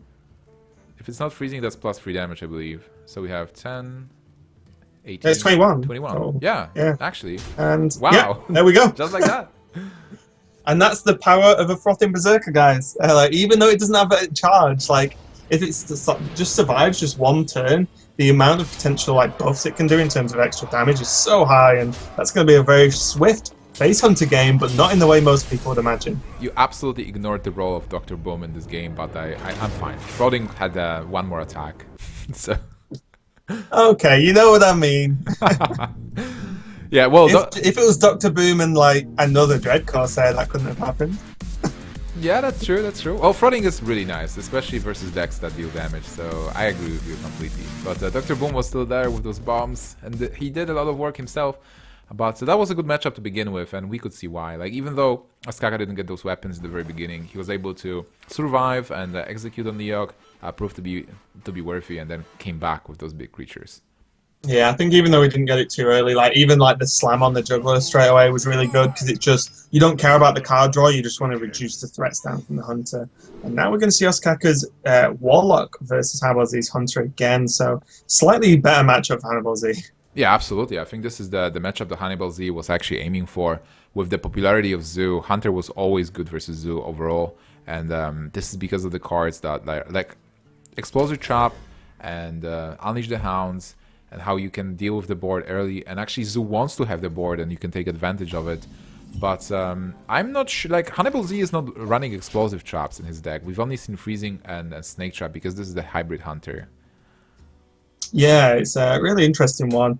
And even though Freezing Trap and Snakes can perform really well versus Zoo, Explosive Trap is the go-to in terms of clearing the board of small minions, which is generally what Zoo does. The only problem is Argus can really ruin that, because it just potentially pushes their minion health just out of reach of that explosive. So not too bad for Hanniballzz, but I think his Hunter should perform fairly well. It's probably his worst matchup in terms of the Rogue or the Warlock, because I think the Hunter does pretty well versus the Rogue, as most Rogues have been cutting cards like Healbot recently. Yeah, exactly. But still, I think that the main difference between those decks comes down to the fact that Hunter will deal damage to Warlock with his hero power, and then Warlock will deal damage to himself with the hero power. So the life total will be in favor of Hanniballzz overall. But for now, it seems that Ostkaka is doing nicely with reducing the number of minions on Hanniballzz side. Yeah, that silence was really nice, just get it off the board. And it seems like a bit of an overcommitment to silence a creeper and then kill it off. But when you're in Space Hunter, just taking everything they have off the board and keeping the board yourself, which is what Zoo specializes in. And even this Elven Archer could get some work done in saving one of these 2/1s here. I'm really curious how afraid Ostkaka is of Unleash the Hound. We know Hanniballzz is having 2 at the moment, but sometimes when you have an opportunity, when you play versus Hunter, you might think hey, okay, so there is a chance that they will have 1 Unleash the Hounds and my board can still survive. But when is that moment? Is it now? Is Ostkaka afraid of it? Or is he saying that, hey, do you have it or do you don't have it? Yeah, I think one of the problems is, especially with Zoo, there are moments when you can't really play around that. You can do it a little bit, so using 2 tokens of 1/1s instead of a 2 attack minion to kill a 2 health minion, things like that. But in terms of actually just building up the board, I think you can't play around it too heavily, because then the Hunter hero power and, as you said, the Warlock hero power will actually work against you too much. You do need to build that board up. They work in tandem. Both want to kill the Warlock. Yeah, one way or the other. Okay, This so is kind of rough, actually. I think, I was gonna say, I think I just prefer the Shredder, even though it dies to the 2 minions that can attack on the board. I think Unleash off curve never feels great, and then the Abusive could be played as well, but the extra attack actually does nothing except hit face a bit harder. I like Dark Iron Dwarf here, I feel. So like if you slam Dark Iron, you can kill the 4/3 with the 1/1. And then you will have a 2/1 for a possible drop, and you don't have that many minions on board. So like you keep three minions on board overall.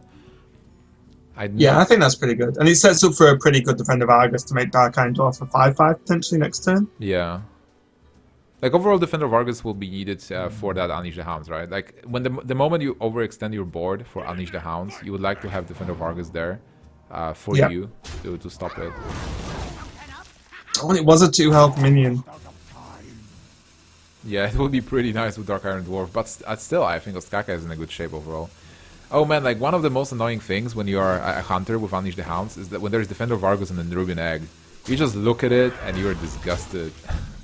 Yeah, it's really rough and really difficult to deal with. And even this board, although it doesn't look super threatening, that egg is just such a problem because Hunter has no real nice way to deal with it. I mean, you can owl it, but it's still there, and that's the benefit where even if it gets silenced, it still kind of needs to be killed because, as we've seen, there's Abusive Sergeants, Defender of Argus, Dark Iron Dwarf, Power Overwhelming. There's so many cards that can make use of that token.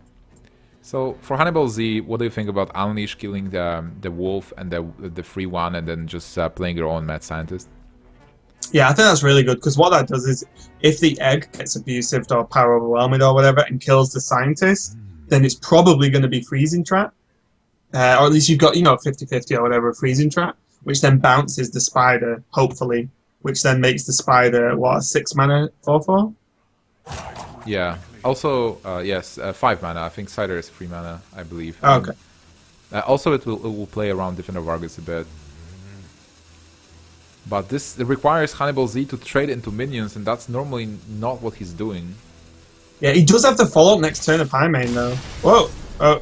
I think he got disconnected, because earlier we've seen that his camera got disconnected, and probably the game just stayed alive for a moment. So, okay. Well, that was a pretty early disconnect. I would say that would be just a rematch with the same decks. Yeah, I mean, the health totals on both of them were really high. After that, what would have probably been the Unleash clear turn, the game was actually still pretty even. There was no one that was clearly ahead, I would say. Yeah. So obviously that's not down to us, but I would imagine that's going to be a reconnect as there was no clear winner. But we'll just find out from the guys here. Yeah, we got an update that this is a rematch, and in most situations, like in live tournaments, offline tournaments, whenever there is no clear lethal on board, it's much better to have a rematch instead of having discussion what if. But this one was pretty clear. That this time the game was undecided for sure, so a rematch is pretty clear.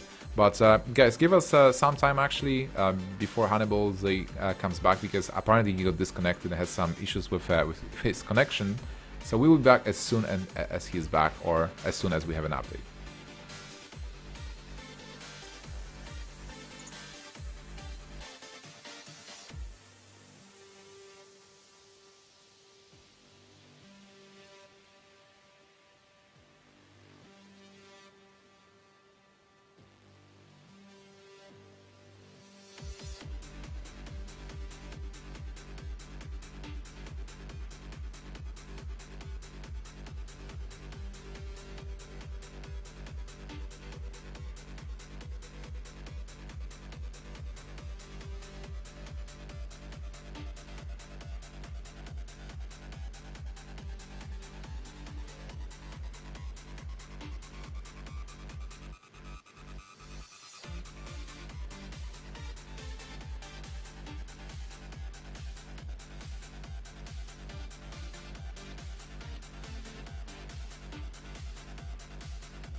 Alright guys, we're back, so welcome back to Hearthstone Champions League, and Hanniballzz is back as well, so we'll resume in just a moment.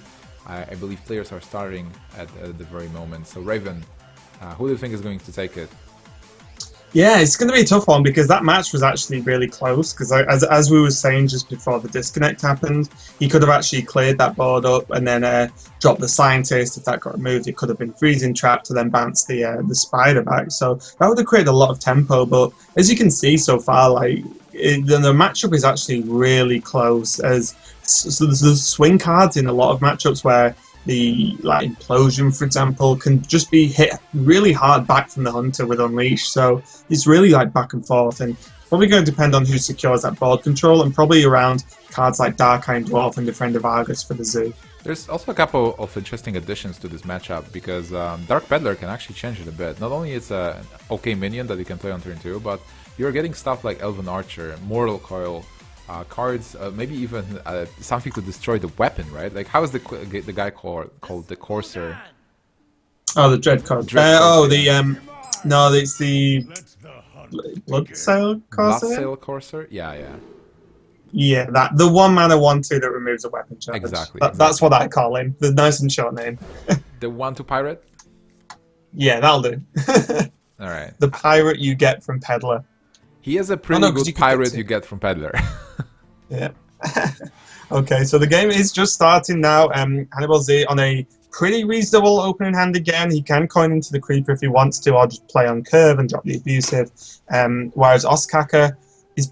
Oh, this is tough. Like, he could play Abusive just to get a minion down, but because he has Nerubian Egg, he might want to drop Egg, and then he has a guaranteed activator for the Egg in the form of the Abusive Sergeant. So I like the skip there from Ostkaka. You just give it 1 turn, drop the Egg down potentially, and go from there. He does actually choose to drop the Creeper though, as this is so he had the options on turn 2, right? Because the Creeper absolutely. Now it can die and still give tokens to continue trading with the Hunter. Yeah, especially because he has Direwolf Alpha as well. So if he uses Creeper here and goes for, let's say, Brown Bronzebeard, interesting. So if he kills the 2/1 and goes for the Brown Bronzebeard, he might have some good trades for the next turn. But the fact that he has Direwolf Alpha in his hand means that the Spectral Spiders, he values them a bit more than a 4/4 Nerubian Egg token. Yeah, so it's really nice in there. Oh, the fun you can have with Bran, right? It's such a good card. Yeah, it works with so many cards in the Zoo deck, right? Like Abusive, Dark Iron, Defender of Argus, Peddler, yeah. Doomguard.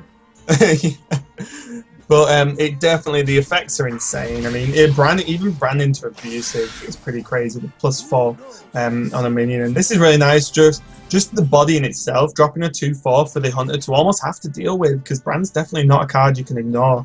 But it will require a lot of resource if Hannibal actually wants to do something about this guy.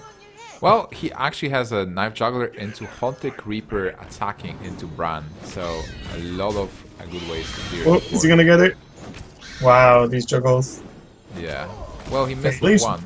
Yeah, he leaves 1, but 2 out of 3 is pretty reasonable, right? Absolutely. I think that was really good to kill it. Like, it was, for him, probably better in his eyes to kill Bran, because now, like, he hopes the Spider will not contest Knife Juggler, but we know that Ostkaka has a way. He has Direwolf Alpha, Flame him. He can even go for, like, do you go for Nerubian Egg into Flame him Abusive?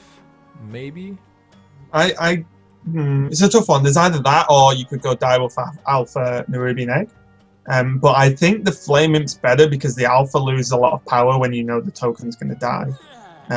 So I think this is pretty nice. You still have an activator for Direwolf Alpha, for it buffing the egg, so that's still there, so you can still do something.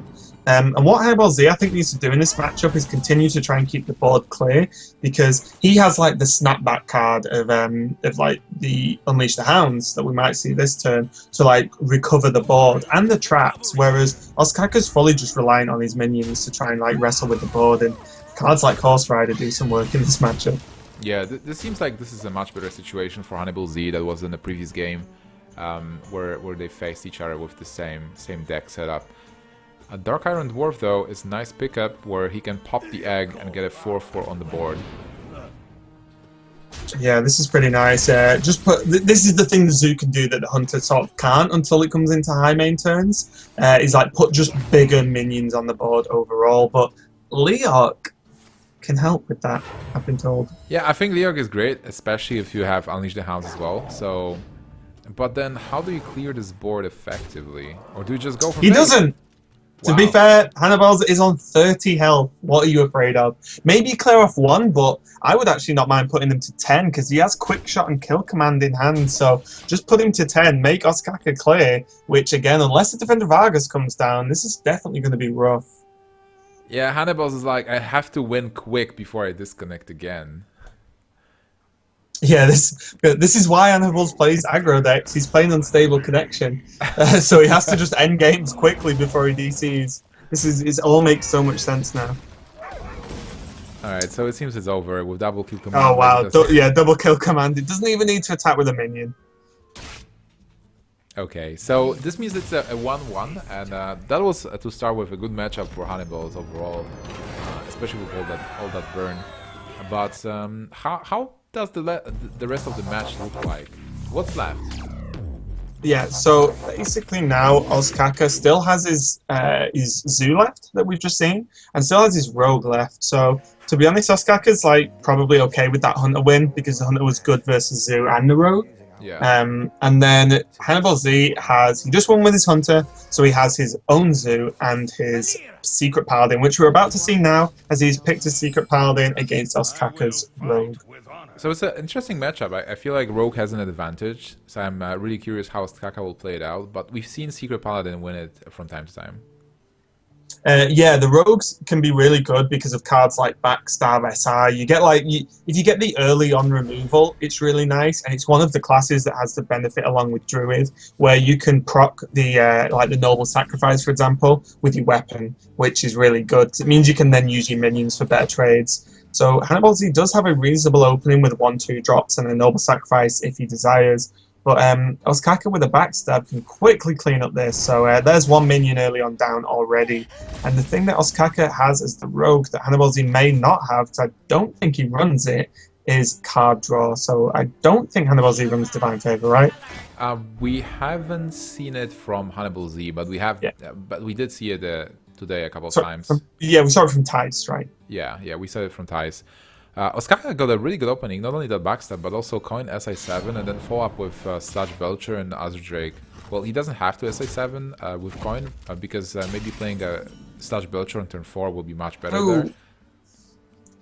Just as he removes the shield to potentially do something big next turn with the SI, he actually Hanniballzz just snaps Cockhammer, so that's pretty fine. It puts the shield back on, makes it a taunt, and pushes for some more damage. So really good pickup, because other than that, it was just Noble Sacrifice hero power. Yeah, but he still doesn't really have a turn 4 play. He has Consecration to deal damage, but as we've seen, being a Paladin, rushing your opponent doesn't work that well. Like we've seen, Hanniballzz was the guy who had a 10-10 shielded me bot, but he still fails to deliver the final blow, because Paladin is not Hunter.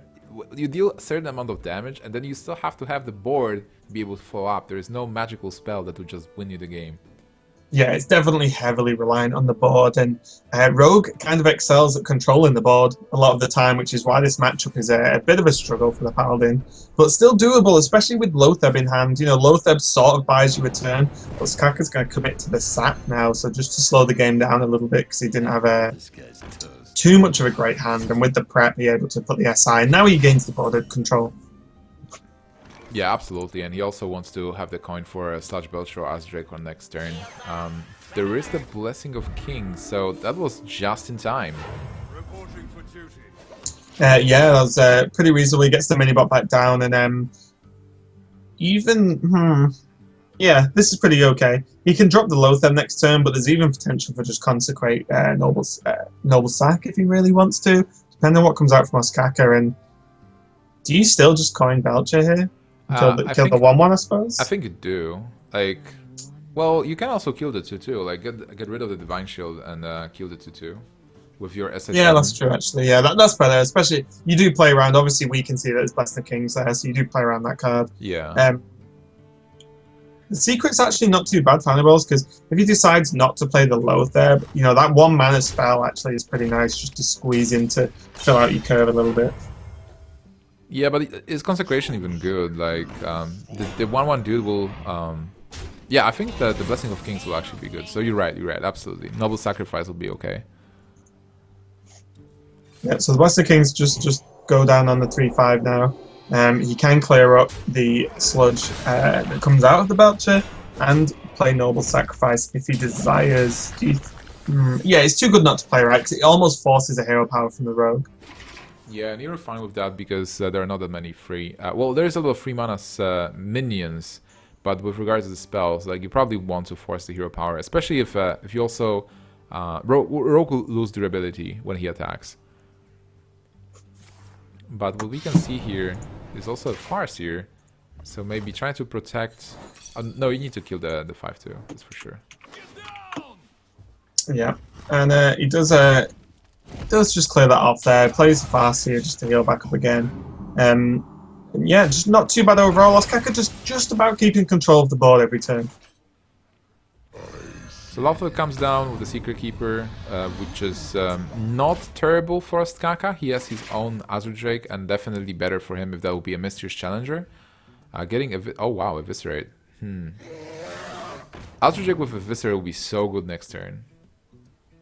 Yeah, it's kind of tough though, because like the only other thing you could have done is like hero powered and played Van Cleef as a 2/2, which feels terrible. So I think this is okay. Consecrate's definitely going to do some work now, and Lotharb's is sat uncontested as well as a mini-bot being played. So Hanniballzz actually just took the board back, and he doesn't have a lot of cards, but Blessing of Kings, he's already seen 1 sap. So if Blessing of Kings goes down onto the mini-bot, that could be pretty good. But typically, as I said, sap, Ostkaka draws his second one. He does, but still, he needs to deal with those 2 minions somehow this turn. And if he goes Eviscerate, he will have to attack Lothar with his haste, and that will put him a bit lower. And then Blessing of Kings will be able to deal some damage. It's 6 damage to Ostkaka. So if he takes 5 from Lothar and then 6 from Shielded Mebot, that will leave him only on 5. And well, Paladin normally doesn't have burst, but 5 damage is not much. It's something you might actually squeeze in from weapons and a possible, well, probably not second Consecration, but overall the dudes will reach the phase at some point. Yep, and you heard it here first, guys. Ostkaka loves sapping mini-bots. two in one game. Not normally the target you would consider the sap target of priority in Paladin, but it's happened twice in this one, so that's kind of funny. And this was a good turn from Ostkaka. He removes the potential for buffing the mini-bot, and the extra damage, of course, whilst getting a 6/6 on the board. So Hanniballzz now going all out in his Blessing of Kings. He's seen both saps, so chance of that happening again is slim to none. Now it's just if Ostkaka's got anything to be able to deal with this, because this is a lot of damage. Well, he can Eviscerate and attack into it with Edwin, and he can also ignore it. If there is a second Blessing of Kings, that will be a bit troublesome. But he can try Rainsing and force the attack. So Blessing of Kings is lethal, Truth Over Champion is lethal, Competitive Spirit is not. Yeah, I like the play from Ostkaka though. I think the sprint was good because he didn't really have anything great, and sprint could really give him the cards he needed to actually turn this matchup around. But Hanniballzz pushing for a lot of damage, maybe? Oh, he's actually trading. Okay. He recognizes the 6/6 Edwin might be a threat on the side of the Rogue, who just got all those cards. But this gives an opportunity to Ostkaka to actually come back and deal with it. Yeah, the scary thing now is because there's only 1 secret up, Ostkaka really has to think about what punishes him the most in terms of what secret's left behind, and what to play around. So if the secret was Redemption and he kills the mini-bot, then realistically you'd have to, if he thinks it's Redemption, you'd go for the 1/1 first. If it's Avenge, then he has to work out, can I actually kill the mini-bot, then deal with the Avenge target as well? He isn't insta-dead to it, but you know, it could be close. So there's a lot of thoughts going on in Ostkaka's head at the moment, and he's trying to work out what the best way is. I think Cultivator attack, then Flurry, see, well, first see what the secret is, right? And if it lands on, oh, that's actually a competitive spirit, so for Ostkaka it's good. But he was absolutely testing for Avenge as well. Now he knows that it's an easy clear. with what he has. He doesn't. Okay, he uses the flare here. Yep, use the flurry to clear up. He knows it's Comp Spirit now. And this suddenly is sort of like, it's all top deck mode for Hanniballzz. If he gets like Dr. Boom, Mysterious Challenger, Tyrion, great for him. If he draws like a Creeper or something, then, you know, Ostkaka with his massive card advantage could run away with this game. But Shredder into hero power and that Comp Spirit still being there to help with a little bit extra damage if anything survives is actually still a huge threat for Ostkaka. Well, Blessing of Kings finishes the game if they are not dead. Actually, Competitive Spirit is also something that we need to keep in mind, right? So Ostkaka needs to somehow deal with this board at the moment. A 1-1 is not threatening that much. Lothar, yeah, I think it's good, but what if there's a Tyrion drop from Hanniballzz? He's gonna have to. He's probably gonna sit and regret sapping those mini bots, even though it was the right play overall. It's a tough one. True Silver puts him to 2 and puts him on the clock. So, but can he afford to? I guess he does. He puts himself on 16 health with this True Silver hit to face. Puts his opponent on 2, and it's all on Ostkaka to make something big happen. How much damage Does is he he missing? 9, so he's 7. So does he just have to sprint, depending on what comes out? Flurry. Sprint into prep oil. Is deadly poison enough? Not really. No prep. There's a deadly and Ostkaka gives up. So Hanniballzz takes it with the Paladin deck. Wow, this match was so close all the time, I feel. Yeah, it was really crazy. And to be honest, whenever the Rogue is having to sap mini-bots, you're probably feeling okay as the Paladin. But as we saw then, like, if that game went on for just a couple more turns, like, Ostkaka's in control. He's got like 1 million cards, except that Hanniballzz just had enough. And I think that Shredder was actually really important. If he top decked like a Creeper, then that wouldn't have done nearly as much as the thread as the Shredder there. Yeah, but on the other hand, like, he could have also gotten Mr. Challengers, Tyrion, Dr. Boom, so he still had those big cards in the deck, and he was, to be honest, getting something like a Competitive Spirit instead. Yep, and now Hanniballzz has got his Warlock, in which he plays Argent Squire, so not a super common pick, so maybe leans slightly more aggressive. Is just playing additional 1-drops to fill out the curve, and you know, in Gangbust into Argent Squire is pretty reasonable, especially when Ostkaka doesn't really have a good answer. Like a backstab would be huge right about now. Hanniballzz playing an aggressive Warlock deck. Are you surprised, Raven? I'm shocked. I'm shocked. I didn't expect it with this lineup whatsoever. Thought he was going to play Control Warlock. Reno Lock. Hello. Just without Reno. Yeah, like Strife Crow. Yeah. All right, so a very good opening for Hanniballzz. Overall, Ostkaka has a great hand as well. He has a preparation, Fun of Knives. He has another preparation, an SI7. So he can actually deal with this board right now, right here, getting an advantage. Yeah, this is as good as it was going to get for Ostkaka at this point, and this one turn might be enough to slow Hanniballzz down so that Ostkaka can like start piling on the pressure, because now he does have Sap.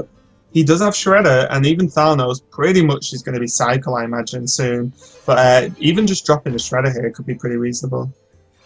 Yeah. Or do you think, judging of how Ostkaka's been playing, do you think he trades the 3/3 into the 1/3 and then like saps the Juggler and plays Thalnos all weapons up?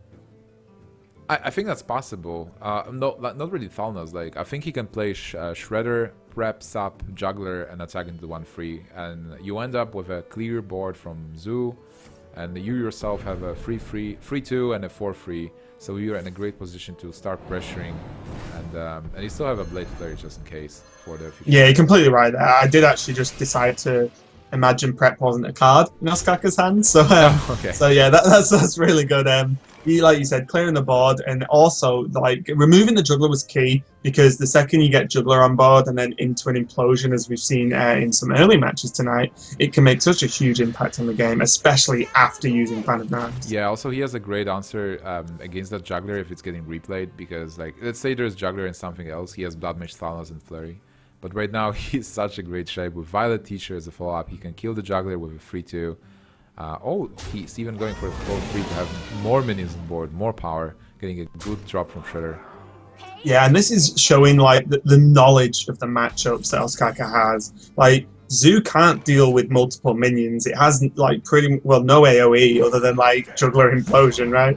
So like it just can't deal with multiple minions. So the idea now is you forget about like how sticky the shredder can be, and instead just fill the board. And there's a second Violet teacher as well.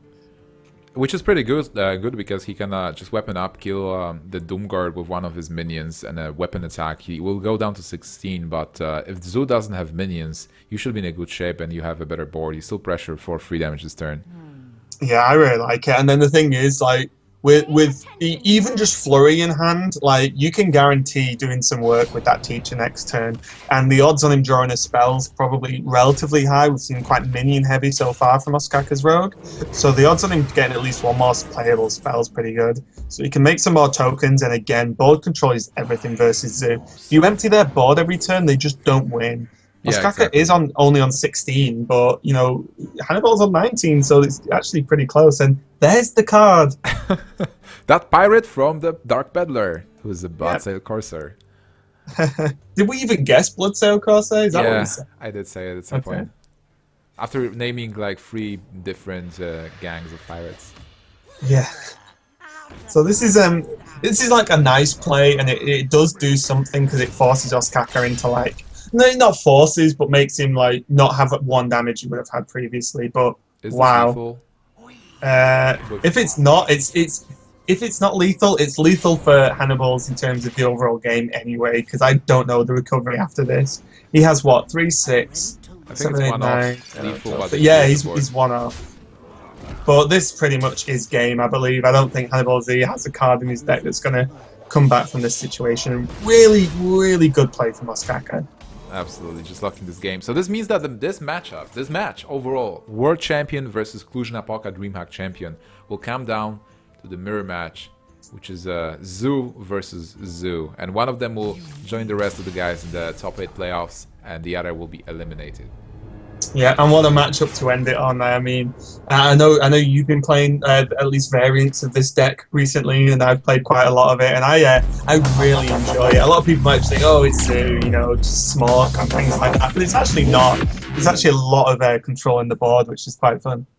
Yeah, absolutely, and like minions, trading into minions is one of the biggest funs of Hearthstone, and this is also what developers want us to do, like just challenge minions into minions, not just go for phase with one strategy. And there is a lot of thinking doing that, a lot of different things happening, but this matchup might be one of the most like basic Hearthstone matchups. Yeah, I mean, it's pretty much just you build your board up whilst reducing their board down. Like you said, it's pretty much an old school slugfest, isn't it? There's nothing too flashy that happens. I mean, juggler implosions, or like getting like 3 power overwhelmings on it, it's like as flashy as it's going to get in this deck. It's all about board control and basically creating the best trades. Oh man, that Dire of Alpha was really good for Hanniballzz, because right now he can trade 1-1 versus Flameth, where he was losing his Void Walker for nothing next turn. Yeah, that was really nice. And double gang boss for Hanniballzz, whereas Ostkaka only has 1. But Ostkaka, I think overall, even though the gang bosses are really difficult to deal with for Ostkaka, I think Ostkaka has the overall best hand here. His Implosion's so good, and even the Peddler can get get a lot of work done. Actually, like, it's not only Implosion and Peddler, it's basically Nerubian Egg into Power Overwhelming, trading into the gang boss, and playing his own next turn, and then follow up with Implosion. So Implosion is one of the key cards, I think, in this matchup as well. Oh man, even with the Juggler. But overall, Implosion, as you mentioned in the previous game, is one of the few comeback mechanisms that the Zoo has to get board control back. So those Implosions will be really important coming forward. Yep, and we might actually see... it's a tough one. I don't even mind putting the Power Overwhelming onto the 3-4 now. So yeah, there we go. It puts a lot of power on the board for Ostkaka, and then just leaves like the 2-1 token being buffed from the Wolf, and then the Die Wolf itself. So really difficult for Hanniballzz to sort of challenge 2 4 health minions here. Yeah, he gets a Doomguard, which is a good mechanism maybe to come back on turn 5, and now he will have to decide how to play this. The Haunted Creepers might be the play. Like, both Haunted Creepers, play them fast so that you have minions to fight back. At the moment where one Zoo actually gets an overwhelming advantage on board with a couple of minions where you have nothing, you know you will lose the game. Yeah, and the benefit of the creepers over the gang boss, one, it obviously fills out the mana curve better, but if the gang boss kills the creeper, then the creeper tokens can, one, kill the 1/1 that spawns off the gang boss, and then you still have a 1/1 left. So, you actually, have enough board to still challenge and continue to challenge the gang boss. Ostkaka does kill off one, and I think we might see a juggler peddler, but now is he... Oh, what is he thinking? What does he think he's messed up? Yeah, well, he didn't play the juggler. He should play the juggler first and then attack. Ah, he missed the juggle. Yeah, that's it. Yeah, that was... Ostkaka also was shaking his head. And this proves everyone that even some of the best players in the world can make mistakes. And this is where, consistency comes through. And to be honest, a mistake like that is not something you see Ostkaka do often. Yeah, so at the moment you have to say to yourself, okay, even if I will have a juggler there, it will probably go to face, right? It wouldn't matter. Yeah, if only he was on 29 health now. Yeah, I think things like that you have to sort of just get over pretty quickly. Because if you start to dwell on a mistake, then it'll probably make you play worse anyway. Yeah, absolutely. Alright, so Hanniballzz going for in Gangbus and a lifetime. Instead, he recognizes that he needs more cards to be able to fight back this board. And just throwing Doomguard, even though it's a lot of power, he will be losing the Shredder, and he doesn't want to do this. With the hand he has right now, Shredder and Nerubian Egg on 6 will be pretty nice. Yeah, exactly. Being able to go for that on 6, and then turn 7, he might have drawn a 2-drop by then, so he can play another card and Doomguard and not really discard anything. So, just again, planning a few turns ahead and filling out the curve there, but Ostkaka's going to be able to clear up this Ink boss really well. Yeah, and one of the spiders as well, so we are fighting for the board as much as possible. But using the silence means he will not have the silence for, well, Nerubian Egg and Shredder. Yep, and the interesting that the pedal's coming down now, because what Hanniballzz could have done was play the Shredder and the Egg, and then hope the peddler gets a buff next turn. Yeah. To then buff activate the Egg and trade in to spawn the 4/4. So yeah, interesting ordering because now the Egg just feels slow. But I suppose now he can actually just Nerubian Egg, Voidwalker, and Doomguard next turn. Oh no, he can't. He's only on 7. I can't count Nimsh. So we can only do either play the 2 smaller minions or the Doomguard and one of the other minions. What's important is that he has options for the next turn. But Ostkaka right now looking at the Shredder, knowing that he doesn't have the silence anymore, and he still wants to fight for board because that's the key. I would not blame him. Okay, he had an implosion, but I would think about tapping as well. Dark Peddler probably a bit better, but if he taps, that's still fine as well. To just get a card and get a bit more advantage. The thing is, like, if you keep your board big enough in this matchup, you will win eventually. Yeah, because as we said before, there's just no good way for the zoo to try and deal with a big board. Like all they can do is build a bigger board and then get good trades. And I like the peddler here because it puts another minion there, and it the discovers sort of card draw anyway. So and now it's just got another 1-drop in the turn of the Flame Imp. So actually playing another minion, probably a pick over any spells at this point. Because he still has a power overwhelming. And that Doomguard probably isn't what Hanniballzz wants to play, wants to see at least. Yeah, he hoped that the Doomguard will actually not discard the Doomguard, and that will be the most powerful one. But this is Hanniballzz, ladies and gentlemen, going for phase when he can. Yeah, I mean, if you could double Doomguard, that's definitely a way you could come back. But now, even look at the work the Voidwalker's going to do. It's insane. Okay, he's just going to trade. Yeah, absolutely. You can trade here and just again overextend your board. You're at 16. You are not afraid of dying. This is Zoo we are talking about. There was one Doomguard being played, a second Doomguard discarded. There's only Nerubian Egg you're facing. Like, what would you ever be afraid of? Yeah, and this is actually really nice. And he still has PO as well, so still got a PO to work with in hand, which is going to be really good. And Defender Vargas, pretty good pickup because Hanniballzz is in a position where he can keep tapping. Still got a good amount of health, and Squire, probably one of the best minions he could have drawn to combo with the Argus. Yeah, that's pretty nice, especially because not only he had mana, and now it's a 2 Divine Shield, so Ostkaka getting his own Doomguard. So this means he will be able to deal with the 4 for Nerubian as well, pretty easily, I believe. How do you clear this board? You can attack into a 1/2 egg with a Flame Imp to have a 4/4. Then you can easily kill the 2/2. You can Powerwhelming the Spider, attack into a Spider with it, and then play your Doomguard as well. Yeah. And he can tap afterwards, which is really nice. If he wants to. Yeah, there we go. We are going to see the tap. I think you do have to utilize card draw, especially when your opponent's on solo cards themselves. And those trades exactly Nymphs look like they're going to happen. And this is really nice. It just leaves a... I suppose you actually killed the 2/3. Absolutely. So something, yeah, something to do against the zoo because it has so many buffs and you know, like proc minions that you definitely just keep the board empty. And as you said, if you have a big board and your opponent doesn't, no matter how long it takes, you will win. Oh man, I just had a heart attack for a moment. If that would be a tap into Implosion, just Implosion on Doomguard into Juggler, that was a comeback right there. But fortunately for Ostkaka, Hanniballzz didn't get that. Oh, and speaking of Implosion, that might seal the deal here. Being able to just remove the minion, and then the combination of Direwolf as well, because he can just trade in those 1/1s next turn, and each one's going to do 2 damage, which is pretty huge. I kind of like just dropping Brando, and maybe even just running the 3/1 into 2/3 here. Yeah, I don't hate that. I think that's actually fine. Bran will be providing, well, not even more damage. Actually, Direwolf probably provides more damage if you play it, but then Bran. I think the thing, yeah, I think Ostkaka still has like Defender Vargas, right? So just get. Yeah, I mean, he could have he cast whatever he wants next turn anyway, so it doesn't matter too much. There is an Implosion, but without Juggler, it doesn't look that scary. Yeah, and Dark Peddler. I mean, I don't Soulfire? quite know what he could throw. I guess it's going to be a Void Walker just to try and slow him down a couple more turns. He needs to hit 4 on Bran Bronzebeard. Can he get that? Nope, Oh, that's a 2. completely whiffed. And that's a real problem, actually. Yeah, but honestly, Raven, I think Hanniballzz still had a chance if he will get a really good combination of cards. So the Juggler plus Implosion, or maybe...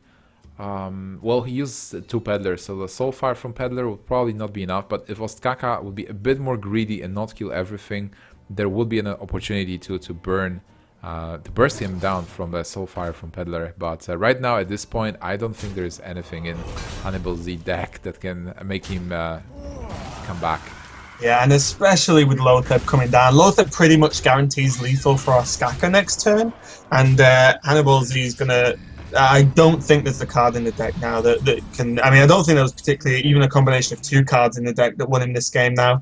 And Ostkaka just playing really well, had a really good sort of early to mid game in terms of the cards, but played really well, kept that board clear, and to be honest, guys, that's a sort of masterclass in how you win that matchup. Yeah, absolutely, and there's no shame to losing to the world champion. And I really enjoyed that game. That game was so delicate, and all the decisions that Ostkaka and both Hanniballzz made from the very beginning of the game, trying to find those spots and trading with minions, it was a lot of fun to watch.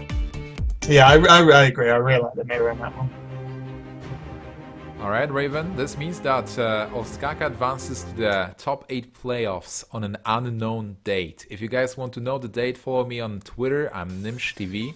Follow Raven. What's your Twitter, Raven, again? It's Raven HS UK.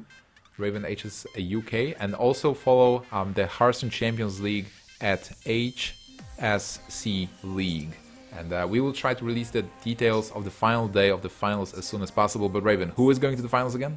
So we have Stan Sifka, Sixo, Pavel, Ecot, Show, Orange, and then as we've seen tonight, Ostkaka and Thijs. Like, what a crazy lineup. It's going to be insane. Yeah, absolutely. And they are fighting for $10,000. The winner is taking $5,000. Then the second place is taking $3,500. And the third place is taking $1,500. So a lot of money at stake and great games in front of us. Any final words, Raven? Yeah, I mean, I just can't wait to watch it. I think I might actually be traveling when it's on, if it's going to be mid next week. So I won't be here to cast with you, probably, Nick. Oh, man. Which is a shame. But I will definitely be watching if I can. And if I can't watch it, I will definitely be checking out these VODs, because at the moment, you're not really going to see higher level play than this. Absolutely, and also we had a lot of fun plays as well. We had the juggles from yesterday. Today we had amazing shredders from the ECOP games. We've had amazing shredders all week. Yeah, I think like the shredders have been insane. Alright, so this was an amazing tournament so far, and there's still one final day with all the games. So guys, make sure that you are not missing the final day. But for today, that will be it. All Hearthstone, thank you so much for watching, thank you so much for following, and see you guys next time. Join us at the finals.